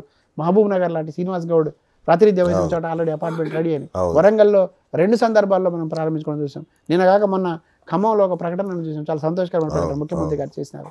ఇవాళ కేటీఆర్ గారు ప్రాతినిధ్యం వహిస్తున్నటువంటి సిరిసిల్లాలో మన పోచారం శ్రీనివాసరెడ్డి గారి ప్రాతినిధ్యం వహిస్తున్నటువంటి నియోజకవర్గంలో ఇవాళ ఇళ్ల స్థలాలకు సంబంధించిన పంపకాలు జరిగిపోయినాయి. మరి ఇట్లా జరిగిన వాటిని పక్కన పెట్టేసి మొత్తంగా ఎవరికి ఇవ్వలేదు, మొత్తంగా ఏం జరగలేదు అనేటువంటి మాట్లాడడం కూడా మంచిది కాదనేది. రైట్, మనం ఆశాజీవులం, మన హక్కు ఖచ్చితంగా సాధించాల్సిందే, కావాల్సిందే. కానీ ఇస్తున్న వాడిని ఇవ్వని వాడిని ఒకటే ఘాటి కట్టడం అనేది సరైనది కాదని రైట్. అంటే ఒక ఆందోళన వ్యక్తం చేయడం అవి లేదని కాదు. ఇంకొక ప్రధానమైన సమస్య టీయూడబ్ల్యూజే ప్రెస్ క్లబ్ని ఎందుకు పట్టించుకోదు? ప్రెస్ క్లబ్ అక్కడి నుంచి తరలిపోతుంది, ప్రభుత్వం లాగేసుకుంటుంది, ఎక్కడికో ఇట్లాంటి మరి అవి ఆరోపణలా గాసిప్సా తెలీదు. ఇట్లాంటి వస్తున్న సందర్భంలో టీయూడబ్ల్యూజే ఎప్పుడు కూడా ప్రెస్ క్లబ్ను పట్టించుకోదు అని ఒక ఆరోపణ ఉంది. మళ్ళీ చెప్తా ఉన్నా మీకు, Telangana union of working journalist లక్ష్యం తెలంగాణ జర్నలిస్టుల ప్రయోజనాలే, తెలంగాణ మొత్తం జర్నలిస్టుల సమూహం యొక్క ప్రయోజనమే. ఏ ఒక్క వర్గమో ఏ ఒక్క ప్రాంతమో కాదు, ఈ తెలంగాణ రాష్ట్రంలో ఉన్నటువంటి ప్రతి జర్నలిస్టు ప్రయోజనం కోసం తాపత్రయపడే సంఘం Telangana union of working journalist. Press క్లబ్లు అనేక సందర్భాల్లో అనేక రకాల కొద్ది రాజకీయాల జరుగుతూ ఉంటాయి. ఒక్కొక్క సందర్భంలో ఒక్కొక్క యూనియన్ పరంగా కానివ్వండి, లేకపోతే ఒక వర్గానికి సంబంధించిన వాళ్ళ పెత్తనాలు కానీ అక్కడ కనపడతా ఉంటాయి. ప్రెస్ క్లబ్లు వేరు, యూనియన్ వేరు. యూనియన్ వేరు, ప్రెస్ క్లబ్ వేరు. మళ్ళీ చెప్తా ఉన్నా, ప్రెస్ క్లబ్ను ప్రెస్ క్లబ్ లాగా చూడండి, యూనియన్ లాగా చూడండి. ఈ ప్రెస్ క్లబ్ ఎన్నికలు వచ్చిన సందర్భం లోపల ఆసక్తి ఉన్నటువంటి వాళ్ళు, నేను కావచ్చు, మీరు కావచ్చు, ఇంకెవరైనా కాదు, ఆసక్తి ఉన్న వాళ్ళు అక్కడ నిలబడడానికి, అక్కడ అధ్యక్షుడు ఉండడానికి, లేకపోతే బాధ్యతలు తీసుకోవడానికి పోటీ పడుతూ ఉంటారు. అది ఇండివిజువల్కి సంబంధించి. అయితే అఫిలియేషన్ తీసుకునే అవకాశం ఉంది, మన యూనియన్ కూడా అఫిలియేషన్ ఉండేటటువంటి అవకాశం ఉంది. కానీ మీరు ఇందాక చెప్పినటువంటి ప్రచారం ఏదైతుందో కేవలం ఎన్నికలు వచ్చినప్పుడు కరపత్రాలు వేసుకొని ఆ కరపత్రాల్లో ఈ రకమైన తప్పుడు ప్రచారాలు అన్నీ చేసుకొని ప్రయోజనం పొందినారు, ఇప్పుడు కూడా పొందుతూ ఉన్నారు. అంతే తప్ప ఎక్కడైనా జరిగిందా? మరి ఎందుకు మన వాళ్ళు ఆలోచించారు? ఎన్నికలప్పుడు ఇచ్చిన కరపత్రంలో ఇది చెప్పారు కదా మీరు, మరి ఇప్పటివరకు మీరు చెప్పిన ఏది కూడా జరగలేదు, అది మీరు చేసిన తప్పుడు ప్రచారం మనం ప్రశ్నించాలి కదా, ఎందుకు ప్రశ్నించడం లేదు? అంటే అబద్ధం చెప్పేవాడు మాటనేమో మనసులోకి తీసుకొని కళ్ళ ముందు కనపడే నిజాన్నేమో తీసి అవతల పాడేస్తారంటే కూడా మంచిది కాదు కదా, మనం కూడా ఆలోచించాలి కదా. ప్రెస్ క్లబ్ ఎన్నికలకు సంబంధించి జరిగినప్పుడు దాని ప్రెస్ క్లబ్ బిల్డింగ్ కూడా కొడుతున్నారని, ఆ స్థలం ఆల్రెడీ లాగేసుకున్నారని, అసలు ఈ యూనియన్ మొత్తం దానికి కుమ్మక్క అయిందని ఇటువంటి మాటలు మాట్లాడుతూ ఉంటే నిజంగా వాళ్ళకి ఎందుకు సిగ్గు అనిపించదో నాకు అర్థం కాదు. మేము వాటిని ఖండిస్తూ వచ్చినాం, మేము నిజాలే చెప్పుకుంటూ వచ్చినాం. మాకు అక్కడ అడ్డదారిలో అధికారం లోకి రావడం కంటే కూడా వాస్తవాలు చెబుతూ నెమ్మదిగానైనా అక్కడ సభ్యులకు సంబంధించిన ఆలోచనల్ని మార్చి తెలంగాణ ఆత్మగౌరవాన్ని చాటడమే మాకు ముఖ్యం తప్ప మాకు ఇంకో వేరే ప్రయోజనమే లేదు అక్కడ. కాబట్టి మేము దాన్ని అట్లా చూస్తూ ఉన్నాం. కానీ వేరే రకంగా చూసి ఆ ప్రెస్ క్లబ్లో గెలవడం ద్వారా ఆ తర్వాత యూనియన్లన్నీ యూనియన్లకు ఎందుకు సంబంధం అంటే, యూనియన్లో ఉన్నటువంటి మనుషులు ఈ యూనియన్ ఉన్నవాడు ఉంటాడు, ఆ యూనియన్లో ఉన్నవాడు కూడా అక్కడ వెళ్ళి పోటీ చేసే అవకాశం ఉంటుంది, నిలబడతారు కదా. తర్వాత ఆ ప్రెస్ క్లబ్ల మీద వచ్చేటటువంటి ఆదాయం లెక్కలు, లేదంటే ఆ ప్రెస్ క్లబ్ సంబంధించిన కార్యక్రమాలు, అది ఏ సంక్షేమానికి పనిచేస్తూ ఉన్నది, ఇటువంటి వాటిని కూడా మరి ఇదే గొంతెత్తి అడగాలి కదా, ఎందుకు ప్రశ్నించడం లేదు? అంటే ఇక్కడ వాటి లెక్కలు తీయడం. ఈ ఆవేదన వెనక ఒక చిన్న సమస్య ఉంది. తెలంగాణ జర్నలిస్టులకు అక్కడ మెంబర్షిప్ సరిగ్గా దొరకట్లేదు, ఇవ్వట్లేదు అనే ఒక సమస్య ఉంది. కాబట్టి టీయూడబ్ల్యూజే పట్టించుకోవట్లేదు అనే మాట వస్తుంది. ఇక్కడ మనం ఆలోచించాల్సింది ఏంటంటే, ప్రెస్ క్లబ్ విషయంలో నిజంగా కొంత పట్టించుకోకుండా ఉన్నమాట నిజమే గతంలో. కానీ దానివల్ల జరిగినటువంటి మూల్యం భారీగానే చెల్లించడం, నిజంగానే తెలంగాణలో పుట్టి తెలంగాణ పెరిగిన వాళ్ళు మెంబర్షిప్ లేకపోవడం, ఇతర ప్రాంతాల్లో ఉన్న వాళ్ళు కూడా దాంట్లో నెంబర్గా ఉండడం, ఇతర ప్రాంతంలో నుంచి వచ్చి ఇక్కడ పనిచేస్తున్న వాళ్ళు ఉండకూడదని మేము ఇప్పటికీ అనట్లేదు. ఎందుకన్నా దీని మీద కూడా దుష్ప్రచారం జరుగుతూ ఉంది. దీని మీద కూడా దుష్ప్రచారం ఉంది. ఇక్కడ ఉంటూ, ఇక్కడ పనిచేస్తూ, ఇక్కడ సంస్థలలో ఉంటూ మాతో కలిసి ఉండే ఏ ఒక్కరి మెంబర్షిప్ తీయమనట్లేదు. కానీ పూర్తిగా అక్కడ మెంబర్షిప్ కలిగి ఉండి అక్కడ ప్రయోజనాలు పొందుతూ, ఇక్కడ అక్రెడిటేషన్ అక్కడ ఉంటుంది, అక్కడ సంస్థలో ఉద్యోగం ఉంటుంది, ఇక్కడ ప్రెస్ క్లబ్లో మెంబర్ ఉంటారు. అట్లాంటి వాళ్ళతో ఓట్లు వేయించుకొని గెలిచి మేము జబ్బాలు చార్చుకుంటామంటే అదేం పద్ధతి? అది నైతికతనా? అది నైతికత కాదు కదా. అది డంబాచారమే తప్ప నిజానికి అది అక్కడ విశ్వసనీయత కోల్పోయింది ఎవరు? ఈ విశ్వసనీయత కోల్పోయి కనపడుతున్న వాళ్ళు ఎవరు కదా. అయితే మెంబర్షిప్లు విషయంలో పారదర్శకత ఉండాలి, దాని నిబంధనల ప్రకారం మెంబర్షిప్ జరగాలి. ఇటువంటి విషయాల్లో మనం కూడా ఒక డేగాకర్ని వేసి దాని మీద చూడాల్సిన అవసరం ఉంది. మీలాంటి వాళ్ళు కొంతమంది సిద్ధం కావాల్సిన అవసరం ఉంది. వచ్చేసారి ప్రెస్ క్లబ్ ఎన్నికలకు వెళ్ళేటప్పుడు నిజంగానే మనలో ఎవరికైనా అటువంటి ఆలోచన ఉంటే, అవకాశం రావాలనుకున్నప్పుడు దానికి తగినటువంటి కసరత్తు చేసుకోవాల్సిన అవసరం ఉన్నది. దానికి సహకారం ఉంటుంది, మా సహకారం తప్పకుండా ఉంటుంది, యూనియన్ సహకారం తప్పకుండా ఉంటుంది. రైట్. సో ఒక జాతీయ స్థాయి నేతగా ఎదిగిన మీకు, అంటే మీ గురించి ఇప్పుడు అందరికీ తెలుసు, బట్ తెలియాల్సిన మీ యొక్క నేపథ్యం కానీ, మీరు వచ్చిన పరిస్థితులు కానీ ఒకసారి మన ప్రేక్షకుల కోసం. రైట్. ఇది నాకు ఇష్టమైన ప్రశ్న. ఎందుకంటే ఎప్పుడైనా ఒక నేపథ్యం గురించి చెప్పాలనుకున్నప్పుడు ఖచ్చితంగా ఎక్కడి నుంచి వచ్చామో అది చెప్పడానికి Yes. ఇష్టపడతాను నేను. మాది ఇప్పుడు ప్రస్తుత సూర్యాపేట జిల్లా తుంగతుర్తి నియోజకవర్గంలో ఉన్నటువంటి నూతన్కల్ మండల కేంద్రంలో ఓకే. ఒక దిగువ మధ్యతరగతి కుటుంబంలో నేను అమ్మి జహీరాబీ, మా అబ్బాజాన్ అబ్దుల్లా, ఒక చిన్న వ్యాపారం నుంచి ఒక పెద్ద వ్యాపారిగా, తర్వాత మళ్ళీ వ్యాపారంలో ఇబ్బందులు ఎదుర్కొని మళ్ళీ సామాన్య స్థితికి వచ్చినటువంటి కుటుంబం మాది, బతికి చెడిన కుటుంబం. ఆ కుటుంబం నుంచి నేను ఎదిగి రావడం జరిగింది. తర్వాత మిగతా వారికంటే భిన్నంగా నాది బాల్యం కొనసాగిందని చెప్పాలి.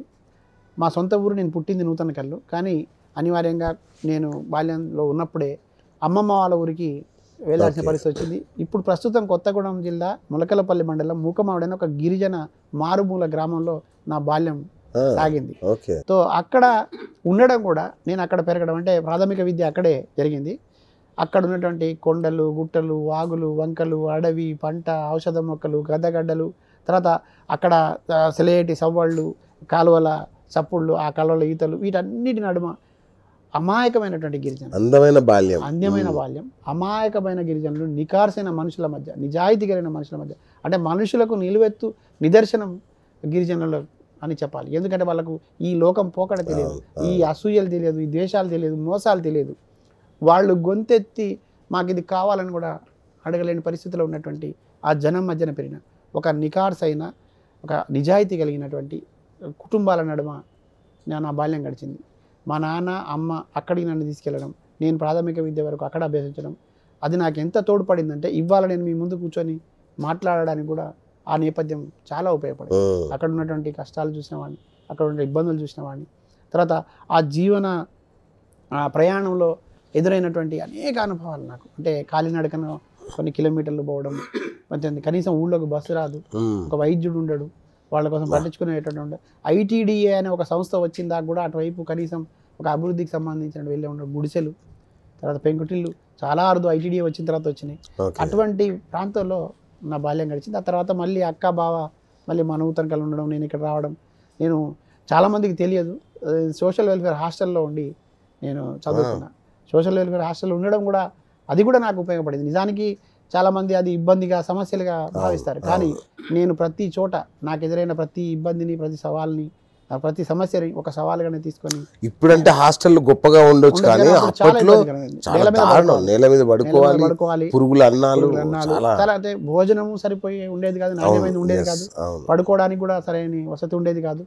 మళ్ళీ అప్పుడు వార్డర్ల పెత్తనాలు అప్పుడు చాలా ఎక్కువ, చాలా కర్కశంగా కూడా ఉండేటువంటి అప్పుడు ఉన్నటువంటి పనులలో. మా బావ కూడా అక్కడ ఉద్యోగి కాబట్టి నాకు అవకాశం దొరికింది. అయితే అక్కడ ఎక్కువగా దళిత పేదల బిడ్డలు, బాగా పేదల బిడ్డలు ఉండేవాళ్ళు. వాళ్ళ నడుమ నేను ఉండడం వల్ల వాళ్ళ ఇంటి దగ్గర నుంచి అమ్మ నాన్న వచ్చినప్పుడు ఉండేటటువంటి ఆ సిచ్యువేషన్స్, తర్వాత వాళ్ళ ఇంటి దగ్గర కుటుంబాల్లో ఉన్నటువంటి ఆర్థిక ఇబ్బందులు, ఇక్కడ చూస్తున్నటువంటి చిన్న చూపు, అనివార్యంగా ఇక్కడ హాస్టల్లో ఉండాలి, మిగతా ఇంటి దగ్గర నుంచి వెళ్ళే స్కూల్కి వెళ్ళేటటువంటి విద్యార్థులు వేరు, మేము హాస్టల్ నుంచి వెళ్ళే విద్యార్థుల పట్ల వేరుగా ఉండేది, అంటే చూసే విధానంలో. ఈవెన్ దో టీచర్స్ కూడా చాలామంది అట్లా ఉండేటువంటి అవసరం ఉంది. నాకు ఒక రకంగా ఒక వరంగానే నేను దాన్ని భావిస్తూ ఉన్నాను. నేను అట్లా హాస్టల్లో ఉండి చదువుకున్నప్పుడు ఇక్కడి అసలు విషయాలు చాలా తెలిసినాయి. అంటే నిజంగా ఎక్కడైతే ఏ వర్గం అయితే ఇబ్బందులు పడుతుందో, ఏ వర్గానికైతే మనం పనిచేయాల్సి ఉందో ఆ వర్గం నడుమ నేను ఉన్నాననేటువంటి భావన మెల్లమెల్లగా కలిగింది. ఒక గురువు శంకరయ్య సార్, ఇవాళ ఆయన లేరు. నా జీవితంలో మొత్తం నా తుది శ్వాస విడిచే వరకు నాకు ఏదైనా ప్రధానమైన లోటు ఉంది, నేను ఫీల్ అవుతానంటే మా నాన్న మరణం, మా గురువు గారు శంకరయ్య గారి మరణం. ఈ రెండు కూడా నన్ను ఇంకెప్పటికీ ఆ లోటు ఎవరు తెచ్చలేరు. వాళ్ళ గొప్పగా చెప్తున్నా, ఒక గురువును ప్రేమిస్తే, ఒక గురువును ఆరాధిస్తే, ఒక గురువును అనుసరిస్తే ఎంత గొప్పగా ఉంటుందో ఒక శిష్యుడు అనడానికి నేను నిదర్శనంగా, నేను గర్వంగా చెప్తాను. శంకరయ్య సార్ అనేటటువంటి వ్యక్తి నాకు తారసపడి ఉండకపోయి ఉంటే, మా నాన్నకు ఆయనకు కొంత సాన్నిధ్యం ఉండేది. ఆ సాన్నిధ్యం మమ్మల్ని కాస్త నా పైన ఆయనకు అనురాగం కలిగించడం ప్రయత్నం చేసింది. డాక్టర్ బాబాసాహెబ్ అంబేద్కర్ గురించి కథలుగా వెప్పి చెప్పినటువంటి వాడు. స్కూల్ టైంలో నన్ను పాఠాలకు పరిమితమైనా కూడా స్కూల్ టైం అయిపోయిన తర్వాత ఆయనకి ఎందుకు అనిపించిందో తెలియదు, చాలా తక్కువ మందికి అదృష్టం దక్కుతుంది.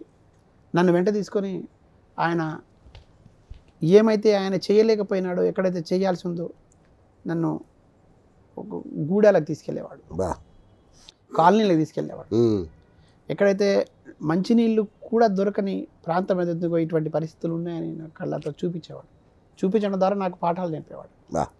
తర్వాత ఎక్కడైతే వెలుతురు లేకుండా గడుపుతున్నారు చూడండి, వీళ్ళకి కనీసం వీధి దీపాలు లేవు, వీళ్ళకి కనీసం రోడ్ లేదు, ఇక్కడ మురికి కాలువ లేదు, చెత్త కుప్పలు పేరుకుపోయి ఉన్నాయి. సామూహిక మరుగుదొడ్లు అనే ఒక పథకం ఉంటే ఆ పథకానికి కూడా నోచుకొని గూడాలు ఉండేవి, కొన్ని కాలనీలు ఉండేవి. అక్కడికి తీసుకెళ్ళి నాకు అది కళ్ళతో చూపించింది. ఇప్పటికి కూడా బాగా గుర్తుంది. నన్ను మామూలుగా కాదు, నేను ఏమిచ్చినా ఆయన రుణం తీర్చుకోలేను, ఏమిచ్చినా శంకరయ్య గారు రుణం తీర్చుకోలేను. ఒకవేళ నన్ను ఆయన అట్లాంటి ప్రదేశాలకు తీసుకెళ్ళి ఉండకపోయి ఉంటే, నాకు ఆ పరిస్థితులు చూపించి ఉండకపోయి ఉంటే, నా దారి వేరే ఉండేది, నా మార్గం వేరే ఉండేది. ఇవాళ నేను నిజంగా చాలామంది పొగుడుతూ ఉన్నారు, కొంతమంది అసూయపడుతూ ఉన్నారు, కొంతమంది గర్వంగా చెప్తా ఉన్నారు, ఈ సహాయపడుతున్నాను. వీటన్నిటికీ గుణం బలంగా ఏర్పడిందంటే అంబేద్కర్ చేసిన కృషిలో మనం ఎంత, ఆయన నడిచిన మార్గంలో ఆయన పడ్డ అవమానాల ముందు మనం ఎంత, ఇవన్నీ కూడా నాకు ఆయన అప్పుడే చెప్పారు మా గురువు. అది ఇప్పటికీ కళ్ళు చెమ్మగలితే, ఎప్పటికీ కళ్ళు చెమ్మితే నేను తలుచుకొని రోజంటూ ఉండదు.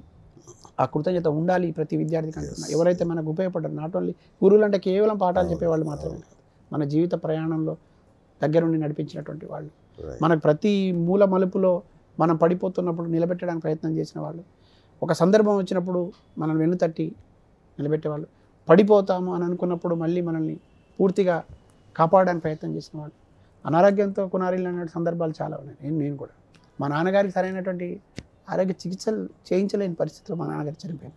కాబట్టి మా అన్నను కూడా నేను నా కళ్ళ ముందు కోల్పోయినాను, పెద్ద ఖర్చు పెట్టి వైద్యం చేయించినటువంటి పరిస్థితి. కాబట్టి అనారోగ్యం గురై వచ్చిన వాళ్ళ కష్టం ఏంటో నాకు బాగా తెలుసు.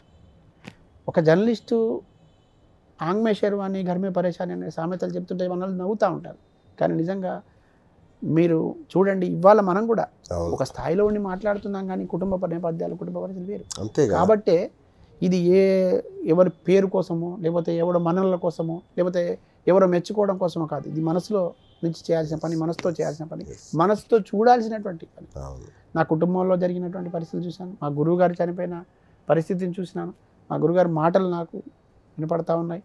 అంబేద్కర్ ఆలోచన విధానంతో ముందుకు పోవాలని ఆయన నన్ను 6వ తరగతిలో నన్ను ప్రేరేపించినప్పటి నుంచి ఈ రోజు వరకు నేను ఆ మార్గంలో ప్రయాణం చేయడానికి కొన్ని తప్పటడుగులు ఉంటున్నాయి, కానీ ప్రయత్నిస్తున్నాను.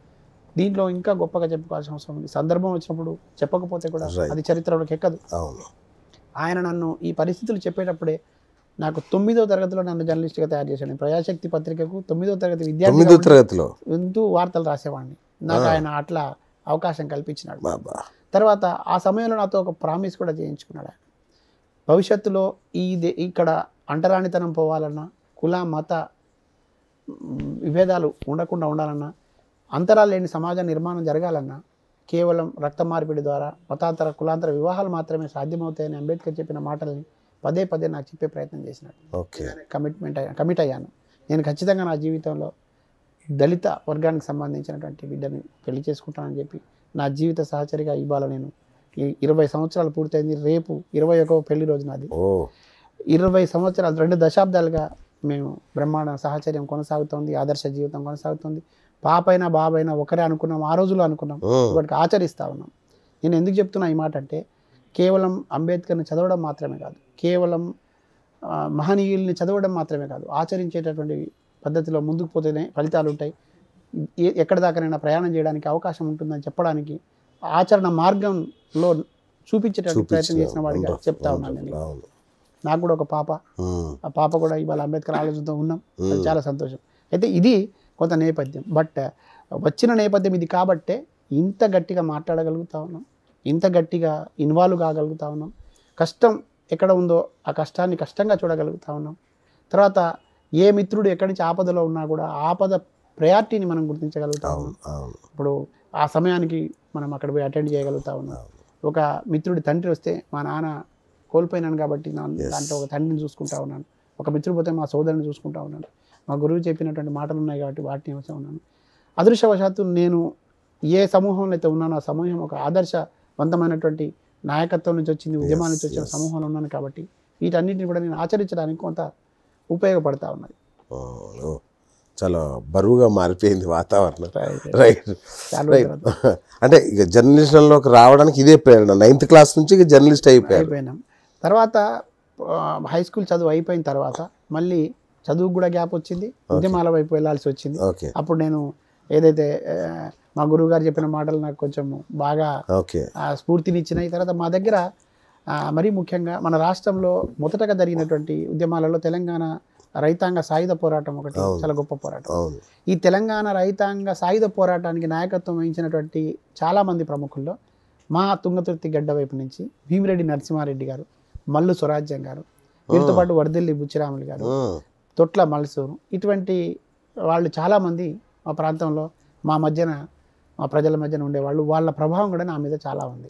మా గురువు గారికి వాళ్ళంతా వచ్చి కలవడం, ఈయన ఆయన కల్పించడం, వాళ్ళు వచ్చినప్పుడు వీళ్ళు ఇచ్చేటటువంటి గౌరవం, వాళ్ళు ఏ వర్గం కోసం పనిచేస్తున్నారు, ఎటువంటి ఉద్యమాలు చేసి వచ్చినారు. ఇవాళకి కూడా ఒక పార్లమెంట్ సభ్యుడిగా గెలిచి వచ్చినటువంటి భీమిరెడ్డి నరసింహారెడ్డి గారు ఒక చిన్న జీప్లో తిరుగుతూ ఉండేవారు. ఒకే జత బట్టలతో వచ్చి మళ్ళీ వాటి ఉతుక్కొని వేసుకునేటటువంటి పరిస్థితి మా రూమ్ల దగ్గర, మా ఇండ్ల దగ్గర కనపడతా ఉండేది. గొప్ప ఉపన్యాసాలు ఆయన ఇస్తున్నప్పుడు ఇంత పెద్ద గొప్పగా మాట్లాడుతున్న వ్యక్తి ఇంత సామాన్య జీవితం గడుపుతున్నాడు అనేటువంటి మాకు ఉంటుంది కదా. ఈ రకమైన ప్రభావాలు కూడా మా పైన ఉన్నాయి. మల్లు స్వరాజ్యం గారి ప్రభావం ఉంది, నా ప్రభావం ఉంది. నాది ఆదర్శ వివాహం అయినప్పుడు నా పెళ్లి పెద్దల్లో మల్లు స్వరాజ్యం గారు కూడా ఒకరిగా ఉండి నాతో సంతకాలు పెట్టించడం. ఇక మా జీవితంలో ఏం కావాలి. ఇవాళ రాజ్యసభ సభ్యుడిగా ఉన్నటువంటి బడుగు లింగ యాదవ్ గారు అప్పుడు మిత్రుడు, ఆయన కూడా నా పెళ్లిలో పెద్దగా వ్యవహరించినాడు. అప్పుడు ఒక శాసనసభ్యుడు ఉండేవారు, కొంతమంది అడ్వకేట్లు మిత్రులు. మరీ ముఖ్యంగా ఈ సందర్భంగా గుర్తు చేసుకుంటే నేను ఏ సంస్థలో అయితే పనిచేస్తున్నానో ఆ సంస్థ నా పెళ్లి మొత్తం దగ్గరుండి నిర్వహించినది ఈనాడు సంస్థ. ఈనాడు సంస్థలో పనిచేసే ఉద్యోగులు అందరూ కూడా దగ్గరుండి కుటుంబ సభ్యుల్లాగా నా పెళ్ళి చాలా ఘనంగా నిర్వహించారు. 20 ఏళ్ల కింద 2002 జనవరి 25 పెళ్లి జరిగింది. అద్భుతంగా గొప్పగా జరిపించారు.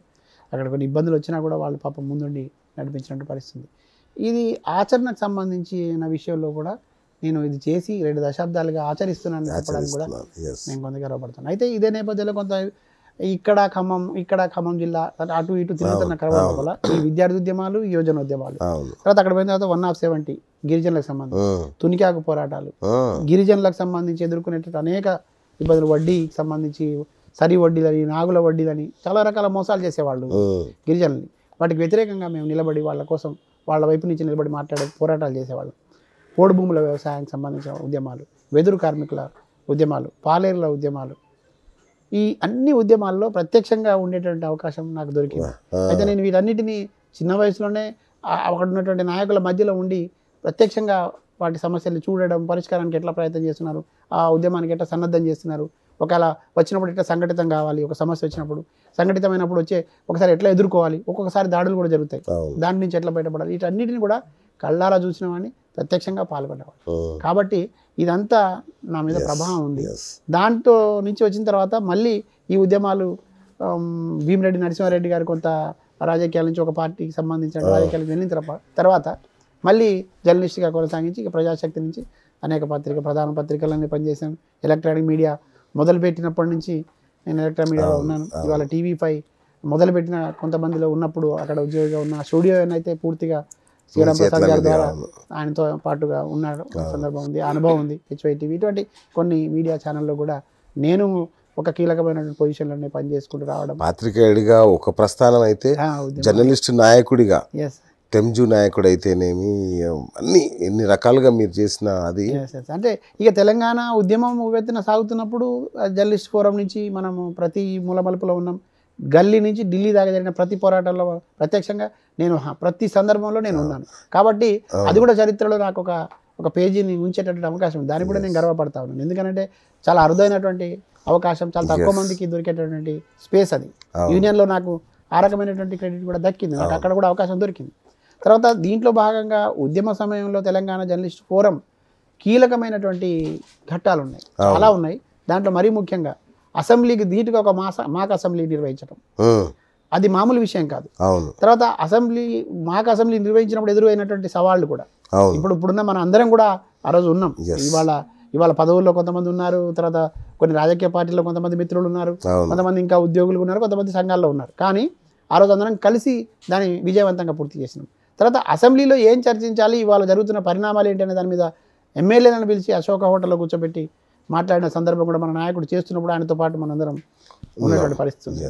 సింగరేణి కార్మికులకు అండగా ఇక్కడి నుంచి వెళ్ళిన సందర్భం ఉంది. ఎక్కడ ధూమ్ధాం జరిగినా మనం లేకుండా తెలంగాణ జర్నలిస్ట్ ఫోరం లేకుండా లేదు. ఎక్కడ వంట వార్పు జరిగినా తెలంగాణ జర్నలిస్ట్ ఫోరం లేకుండా కార్యక్రమం లేదు.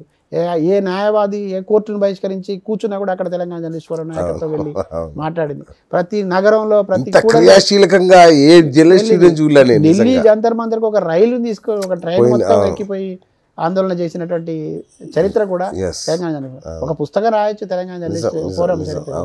అయ్యో సమాంతర చరిత్రగా తెలంగాణ ఉద్యమంతో పాటు సమాంతర చరిత్ర, గొప్ప చరిత్ర. కాబట్టే మనకి ఈ విలువ ఉన్నది. కాబట్టే మనం ఆ విలువలతో పనిచేస్తా ఉన్నాము. మనకు మాత్రం ఎందుకు చిత్తశుద్ధి ఉందంటే అట్నుంచి వచ్చిన వాళ్ళం కాబట్టి. దీన్ని అర్థం చేసుకోమని నేను పదే పదే మన మిత్రులకి చెప్పే ప్రయత్నం చేస్తాను. ఫైనల్గా ఇంకొక బాధ చెప్తా. తెలంగాణ ఉద్యమంలో అప్పటి ఆంధ్ర యాజమాన్యాలను ఎదిరించి వృత్తి జీవితాన్ని ఫనంగా పెట్టి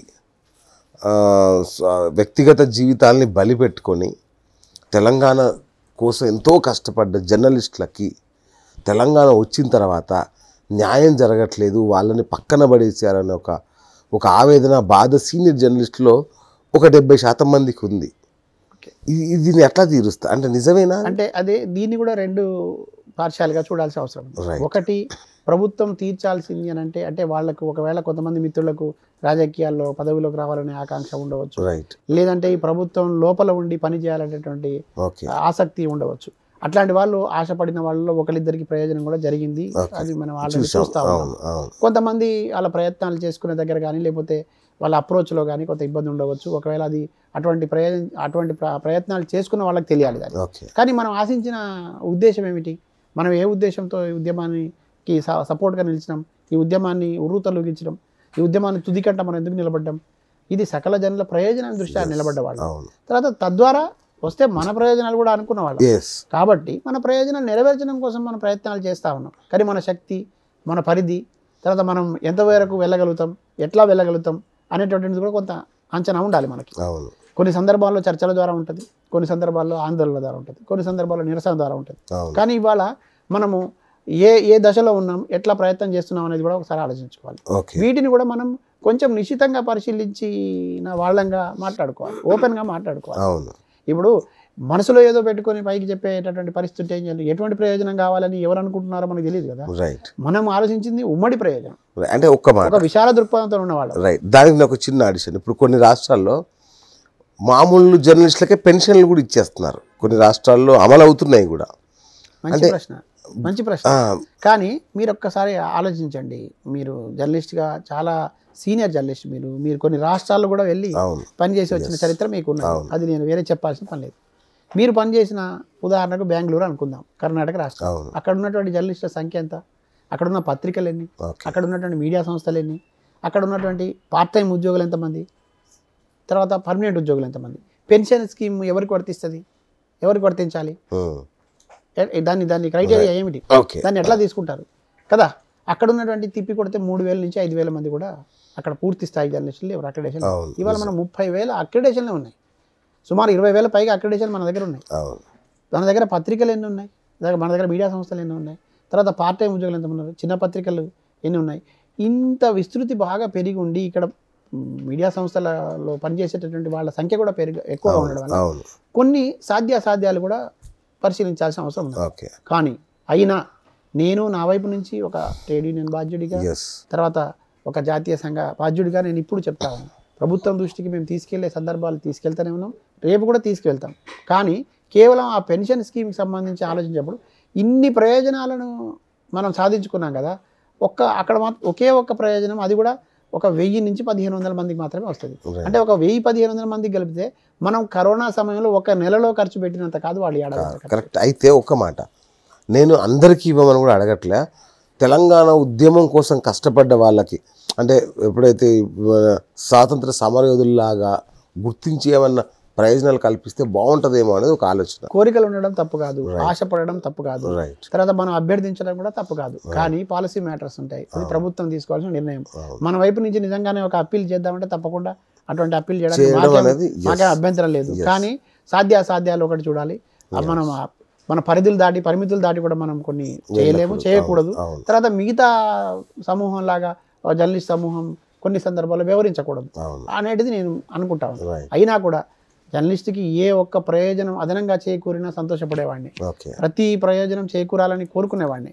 అవసరమైతే మిగతా వారికంటే కొంచెం మనకు ఇంకెక్కువ రావాలని కూడా ఆశపడేటటువంటి వాడిని. కానీ మనకున్నటువంటి పరిధి మేరకు, మనకున్నటువంటి అవకాశం మేరకు మన ప్రయత్నాలు ఉంటాయి, ఉండాలి కూడా ఖచ్చితంగా.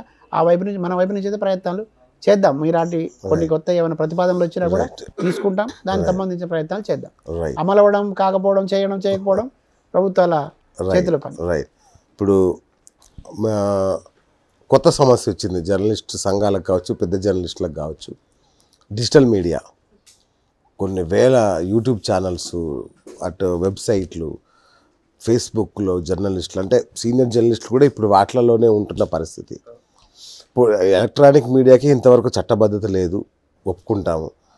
అంటే ఈ డిజిటల్ మీడియాకి సంబంధించి ఏమన్నా రక్షణలు కానీ ఏమన్నా మన సంఘం తరఫున ఉంటాయా?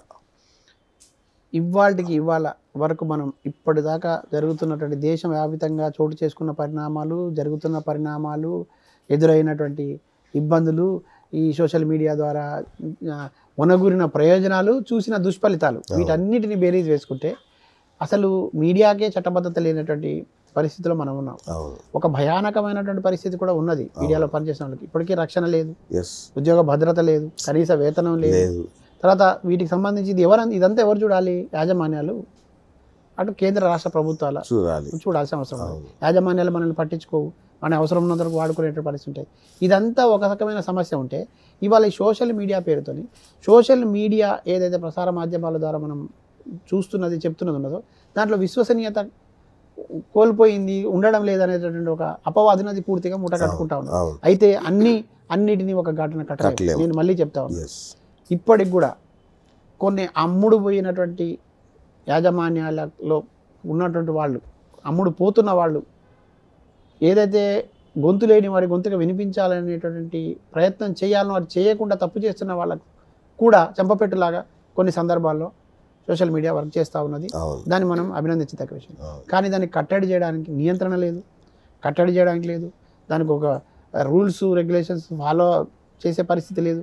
ప్రభుత్వం వైపు నుంచి దాని నియంత్రణకు సంబంధించి కానీ, దాన్ని కొనసాగించడానికి సంబంధించి కానీ, ఆంక్షలు విధించడానికి కానీ, లేదంటే దాన్ని ఒక సక్రమ మార్గంలో పెట్టడానికి కానీ ప్రయత్నాలు కూడా ఇప్పటివరకు జరిగినట్లేదు. అదొక ఏమంటారు, గాలిలో దీపంలాగా కొనసాగుతున్న పరిస్థితి చూస్తూ ఉన్నాం. ఇది ప్రమాదకరమైన పోకడనే.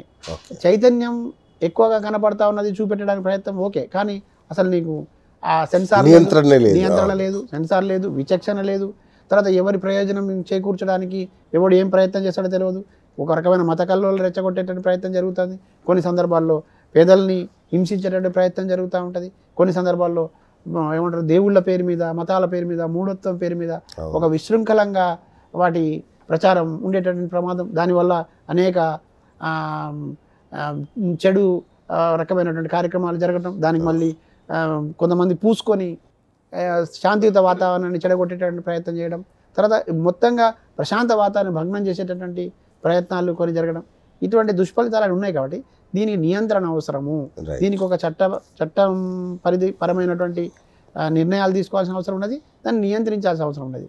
ఇప్పుడు ఉన్న వాళ్ళకు సంబంధించినటువంటి ఈ చట్టాలు అమలు చేయడం దాన్ని ఉపయోగపడేటువంటి రీతిలో, జర్నలిస్ట్ ఉపయోగపడే రీతిలో చేయడం అనేది ఒక పెద్ద పని. దాంట్లో భాగంగా దీనిపైన కూడా భవిష్యత్తులో ఏ రకమైనటువంటి నిర్ణయాలు తీసుకుంటారని మనం చూడాల్సి ఉంది. యూనియన్గా మాత్రం ఖచ్చితంగా సీనియర్గా పనిచేస్తున్న వాళ్ళకి ఇప్పటికే ఇండిపెండెంట్ జర్నలిస్ట్గా గుర్తించడం ప్రయత్నం ఉంది.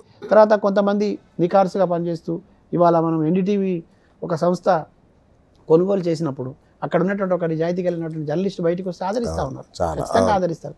మీరు చెప్పే మాట కూడా చాలా, ఇప్పుడు మీరు మాట్లాడుతున్నది నేను మాట్లాడుతున్న వినడానికి ఆసక్తి చూపిస్తారు, మనం ఖచ్చితంగా మాట్లాడతాం. కానీ ఈ విశృంఖల పోకడలు, తర్వాత ఈ అశ్లీలతను, తర్వాత ఒక రకమైన ప్రచార యావతో కొనసాగేటటువంటిది, కొన్ని తర్వాత ఒక వర్గాన్ని అబాస్పాలు చేయడం, లేకపోతే ఒక ప్రాంతం పైన బురద జల్లడం, తమ చేతుల్లో సోషల్ మీడియాను పూర్తిగా తీసుకొని అదేమంటారు, ఒక కర్మాగారాల్లాగా, ఒక రకమైనటువంటి ఏమంటారు, మన మెదళ్లను తొలిచివేసేటటువంటి పురుగుల్లా తయారు చేసేటటువంటి కర్మాగారాల్లాగా కూడా ఉండడం ఇదైతే బాధాకరమైన రైట్ ఇది రైట్ దురదృష్టకరం. వాటిని మారుద్దాం, మార్చే యంత్రాంగం నడుస్తుంది, యూనియన్లుగా మన ప్రయత్నాలు మనం చేస్తున్నాం. అయితే ఇంకొక 2 సందేహాలు ఉన్నాయి.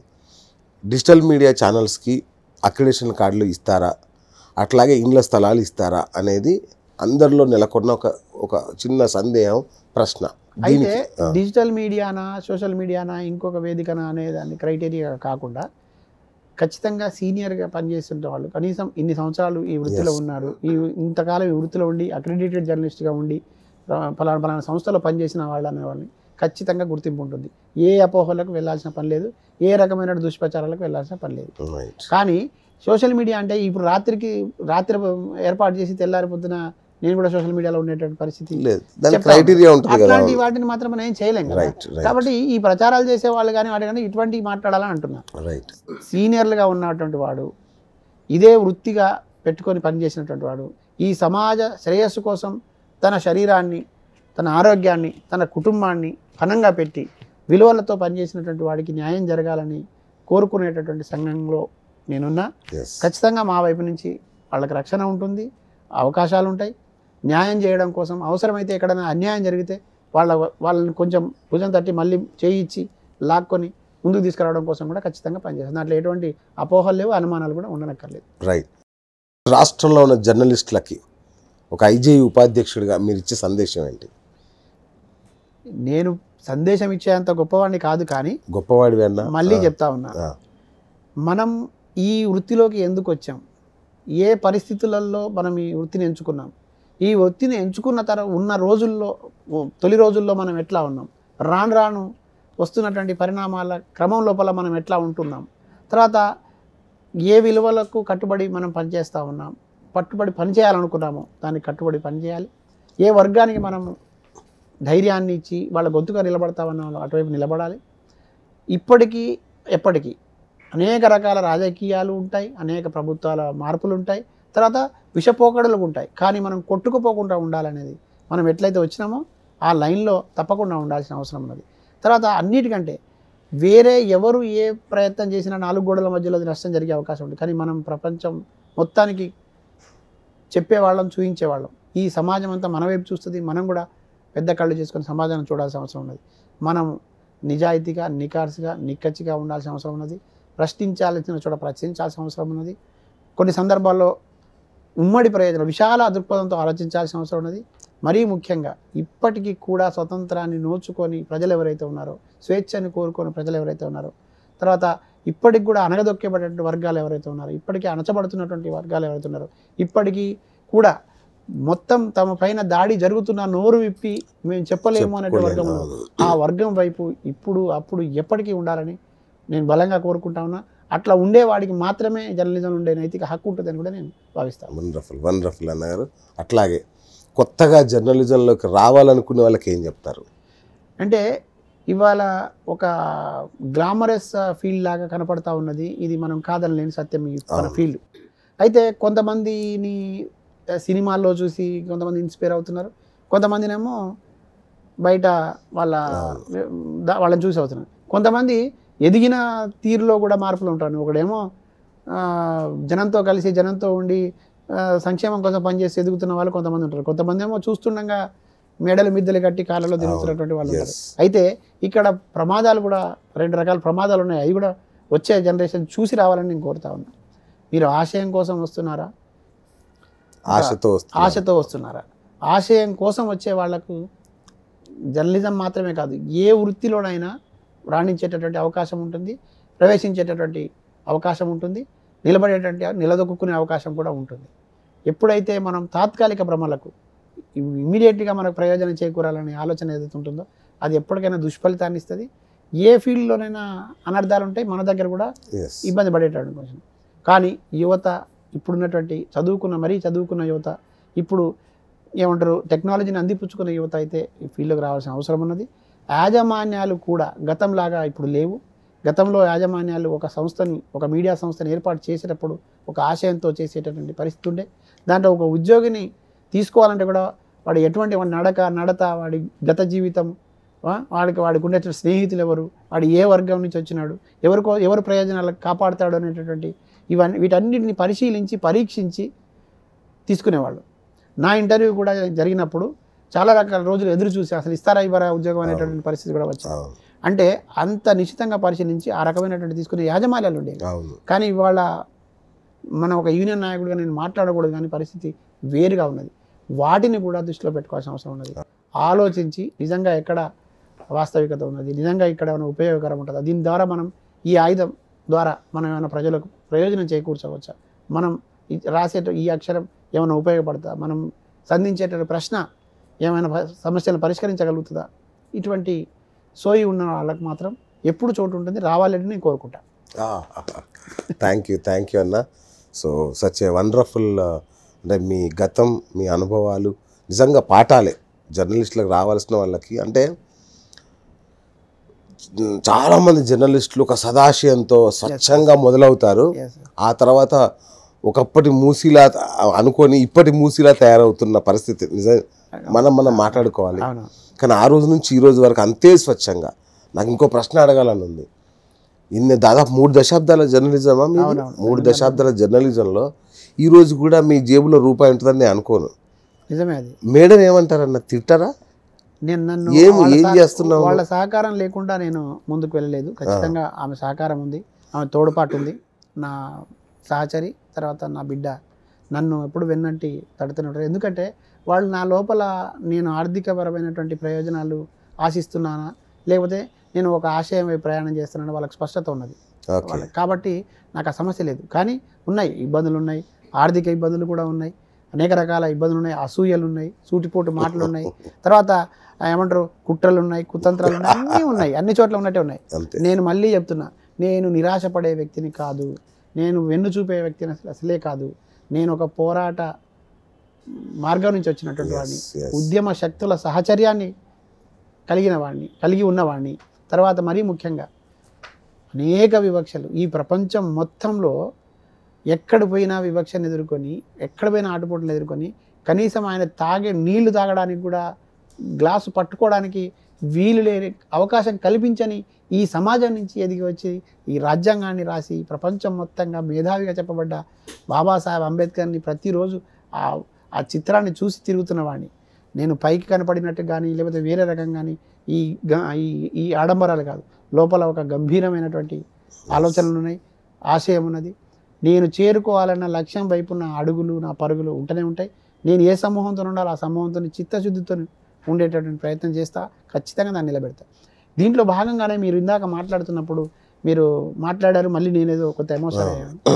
జర్నలిస్ట్ అంటే కేవలం వార్తలు రాసేవాడు మాత్రమే జర్నలిస్ట్ అనేటువంటి అపోహ చాలా మందికి ఉన్నది. కేవలం టీవీలో కూర్చొని మాట్లాడితేనే జర్నలిజం చేసి వెళ్ళి అనుకుంటాను. ఈ సమాజం పట్ల సోయి ఉండాలి.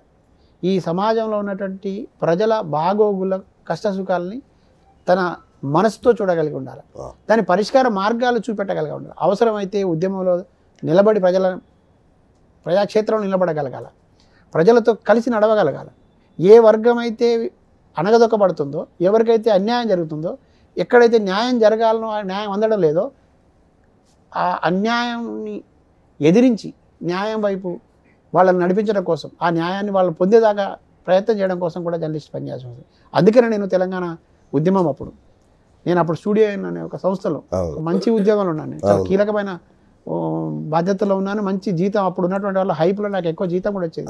నాకు అప్పుడే నేను కారు వేసుకొని తిరుగుతున్నటువంటి వాడిని. కానీ ఒక 2-3 సంఘటనలు నన్ను కలిసివేసినాయి. రోజు మనం ఉద్యమంలోకి వెళ్ళి వస్తున్నప్పుడు చాలామంది విద్యార్థులు రోజుకు ఒక చోట, ఒక యువకుడు, ఒక విద్యార్థి ఆత్మ బలిదానాలు చేసుకుంటారు. ఒక్కొక్కరి చోట ఇటాలు రాలినట్టు రాలుతూ ఉన్నారు. రాజకీయ పార్టీలు మాత్రం వాళ్ళ శవాల చితిమంటల మీద చలిగాగేటటువంటి ప్రయత్నం చేస్తూ ఉన్నారు కొన్ని రాజకీయ పార్టీలు. ఇప్పుడు మాట్లాడితే వేరే రకంగా ఉంటుంది, కానీ వాటన్నిటిని చూసినప్పుడు కూడా రక్తం సలసల మరిగింది. మనం ఎక్కడి నుంచి అయితే వచ్చినామో ఆ బిడ్డల్ని కాపాడుకోవాలి కదా. వాళ్ళేమి వాళ్ళ సొంత ప్రయోజనాల కోసం చేయట్లేదు కదా. ఈ దేశ స్వాతంత్రం కోసం ఉరికంబాలు ఎక్కిన భగత్ సింగ్ ఎట్లనో నాకు శ్రీకాంత్ చారి అంతే. ఈ దేశం కోసం తన తనువులను ఎట్లా అగ్నికి ఆహుతి చేసినటువంటి, తర్వాత ఉరికంబాలెక్కి తృఢప్రాయంగా ప్రాణాలు అర్పించిన రాజగురు సుఖదేవ్, భగత్ సింగ్ ఎట్లయితే ఈ దేశానికి త్యాగాలు చేసిండ్రో, నా వేణుగోపాల్ రెడ్డి కానీ, ఇషాంత్ కానీ, ఇవాళ మిరియాల గారు సునీల్ కానీ, ఇవాళ చాలామంది యాదయ్య కానీ ఇటువంటి వాళ్ళందరినీ కూడా నేను అట్లానే చూస్తాను. అయితే ఆ సమయంలో మనం మౌనంగా ఉండి యాజమాన్యాలు మనకు సహకరించట్లేవని, లేదంటే ఈ యాజమాన్యం ఆంధ్రది కాబట్టి నేను ఏం చేయలేదని నేను చేతులు ముడుచుకొని కూర్చోలేదు. నేను చూసినాను, మన వాళ్ళతో మాట్లాడినాను. చాలా సందర్భాల్లో కార్యాచరణ తీసుకున్నప్పుడు కొన్ని సందర్భాల్లో అందరం కలిసి ప్రయాణం చేయాల్సి ఉంటుంది. కొన్ని సందర్భాల్లో వేగంగా ముందుకు వెళ్ళాలంటే కొంచెం విడిగా కూడా వెళ్ళాలి. నేను ఒక సాహసోపేతమైన నిర్ణయమే తీసుకోవడం జరిగింది. నేను వెళ్ళినాను. ఆంధ్ర తెలంగాణ సరిహద్దు ప్రాంతం ఎక్కడైతే కోదాడ ప్రాంతం ఉందో ఆ కోదాడ ప్రాంతానికి సంబంధించినటువంటి ఒక మిత్రుడు, ఒక కాలేజీ లెక్చరర్ నాకు ఎదురయ్యి ఆయన బోర్నాల ఇంట్లో కనుక ఒక కుటుంబ సభ్యుడు చనిపోతే ఎట్లయితే ఏడుస్తామో అంత బాధపడతా ఉన్నాడు. ఏది నీ బాధ అని అడిగినప్పుడు ఆయన గుక్క పెట్టి ఏడుస్తూ నాతో చెప్పినాడు. ఆయన ఒక తెలివైనటువంటి విద్యార్థి, చాలా చురుకైనటువంటి వాడు కొద్ది రోజులు కనుక ఈ విశ్వవిద్యాలయంలో చదివి బయటకు వస్తే ఈ సమాజానికి ఎంతో ఉపయోగపడినటువంటి వాడు ఇవాళ తెలంగాణ రాదేమోనని భయంతో అనుమానంతో ఈ రాజకీయ పార్టీలు చేస్తున్నట్టు మోస ప్రకటనలు చూసి వాడు ఆత్మహత్య చేసుకున్నాడు, చనిపోయినాడు అనేటటువంటి బాధ చెప్పినాడు. ఇట్లా చాలామంది పిల్లలు చనిపోతా ఉన్నారు. ఇట్లాంటి వాళ్ళు చనిపోతే ఎట్లా, వీళ్ళని కాపాడుకోకపోతే ఎట్లా? అప్పటికప్పుడు ఒక నిర్ణయం తీసుకొని నాయకత్వానికి అందరికి చెప్పి తెలంగాణ జర్నలిస్ట్ ఫోరంగా నేను ఆంధ్ర సరిహద్దు నుంచి గన్ పార్క్ వరకు సుమారు 11 రోజుల పాటు నేను ఒక సాహసమే చేసినాను. పాదయాత్ర చేసుకుంటూ వచ్చి ఊరు తిరుగుతూ వచ్చాను. ఊరు తీసుకొచ్చి ఇట్లా ఒక ఉద్యమ ఢంకా మోగించాను. నేను విద్యార్థులారా, యువకులారా, ఆత్మ బలిదానాల వైపు వెళ్ళకండి, బతికి సాధిద్దాం, చచ్చి సాధించేది లేదు, ఆత్మ బలిదానాలు వద్దు, పోరాడి తెలంగాణ సాధించుకుందాం, ఇటువంటి నినాదాలు ఇస్తూ ఊరు తిరుగుకుంటూ గన్ పార్క్ దాకా కదిలి వచ్చిన సందర్భం ఉంది. ఉప్పల్ వచ్చి రింగ్ రోడ్కి వచ్చినప్పుడు ఇవాళ చాలా సందర్భాల్లో నా సోషల్ మీడియాలో కానీ దృశ్యాలు కనపడతాయి. సుమారు ఒక 1000 మంది పోలీసులు, వందలాది మంది కాదు 1000 మంది బలగాలు ఉన్నట్టు పోలీసు బలగాలు కూడా ఇట్లా యూనివర్సిటీల చుట్టూ రోడ్లపైన మనతో ఆందోళన చేసినప్పుడు నా దగ్గర కూడా బస్సులు వేసుకొని వచ్చి ఆ పాదయాత్రను అడ్డుకోవడం ప్రయత్నం చేశాను. ఒక శాంతియుతమైనటువంటి బుద్ధిజీవులుగా ఉన్నటువంటి వాళ్ళం, మేధావులుగా చెప్పబడుతున్న వాళ్ళం, బిడ్డల్ని కాపాడుకుందాం, వాళ్ళకు ఒక పోరు సందేశాన్ని ఇచ్చి వాళ్ళలో ఐక్యతను పెంచుదాం, వాళ్ళ ఆత్మస్థైర్యాన్ని పెంచుదాం ప్రయత్నం చేస్తే కూడా అడ్డుకునేటువంటి రోజులు అవి. అటువంటి సందర్భంలో కూడా ఒక పాదయాత్ర తీసుకొని గన్ పార్క్ దాకా వచ్చి చరిత్రలో మనకంటే ఒక పేజీ ఉండేటట్టు ఆ రోజు ఒక ప్రయత్నం చేసినాం. ఇవన్నీ ఎందుకు చేసినామంటే జర్నలిజం అంటే కేవలం రాయడమే కాదు, మనం కూడా ఆచరణ ఉండాలి.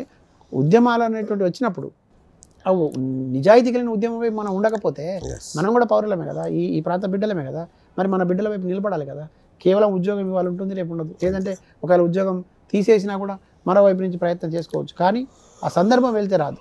కాబట్టి ఆ రకంగా సీరియస్గా జరిగేటటువంటి ఉద్యమంలో కూడా భాగస్వామ్యం అందించాలి. ఇవన్నీ కూడా మదిలో గట్టిగా ఉన్నాయి కాబట్టే ఈరోజు కొంచెం గట్టిగా పనిచేయాలి. జాతీయ స్థాయికి వెళ్ళాడు రైట్. ఏ స్థాయికి వెళ్ళినా ఫైనల్గా ఒక పెద్ద డౌట్ ఉందన్న. ఇస్మాయిల్ అన్న అంటే అర్ధరాత్రి ఆదిరాత్రి ఎప్పుడు ఫోన్ చేసినా పరిగెత్తుకుని వస్తాడు. అది జిల్లా కావచ్చు, గల్లీ కావచ్చు. నాకు ఇప్పుడు డౌట్ వచ్చింది, ఇప్పుడు అన్న ఢిల్లీకి వెళ్ళిపోతాడా, మాకు దొరకడా? అట్లాంటిది ఏం లేదు, అట్లాంటివి ఏమీ లేదు. ఎక్కడ ఉన్నా కూడా అవకాశం ఉన్న మేరకు ఏ ప్రాంతంలో ఉన్నా ఎక్కడున్నా ఇక్కడి నుంచే పనిచేస్తాం. మన రాష్ట్ర శాఖ నుంచే బలంగా పనిచేస్తాం. కాబట్టి జాతీయ సంఘంలో బాధ్యతలు ఉంటాం. సభలు సమావేశాలు జరిగినప్పుడు వెళ్తాం. అవసరమైతే ఎక్కడన్నా ఆందోళన నిరసన ఉంటే వెళ్తాం. ఒకవేళ మన నిర్ణయాలు అక్కడ చెప్పాల్సిన అవసరం ఉంటే తప్పకుండా వెళ్ళి చెప్తాను తప్పితే వదిలి వెళ్ళే ప్రసక్తి లేదు. రెండవది, ఏ అవకాశం వచ్చినా జర్నలిస్టుల కోసం, ఏ అవకాశం వచ్చినా నేను కోరుకున్న సమాజం వైపే, ఏ అవకాశం నాకున్న శక్తి మేరకు, నాకు సహకరించిన మేరకు నేను ఏ లక్ష్యం కోసం అయితే ఈ వృత్తిలోకి వచ్చినానో ఆ లక్ష్యాన్ని పూర్తిగా నెరవేర్చడం కోసం ప్రయత్నాలు చేస్తా తప్ప వేరే విధంగా కాదు. మధ్యలో కొన్ని సందర్భాల్లో కొంతమంది సహాయపడలేకపోవచ్చు, కొన్ని సందర్భాల్లో అందుబాటులో ఉండలేకపోవచ్చు, లేదు కొన్ని సందర్భాల్లో నిజంగానే నాకు పరిస్థితులు అనుకూలించకపోవచ్చు కానీ నా బలమైనటువంటి మూల్యమైన సమయం, నా బలమైనటువంటి నిర్ణయం ఖచ్చితంగా నేను కోరుకున్న ప్రజల వైపే, నాతో వెన్నంటి ఉండి నాకు ఈ గౌరవాన్ని, నాకు ఇంత అవకాశాన్ని కల్పించిన సమూహానికే అంకితం తప్పకుండా.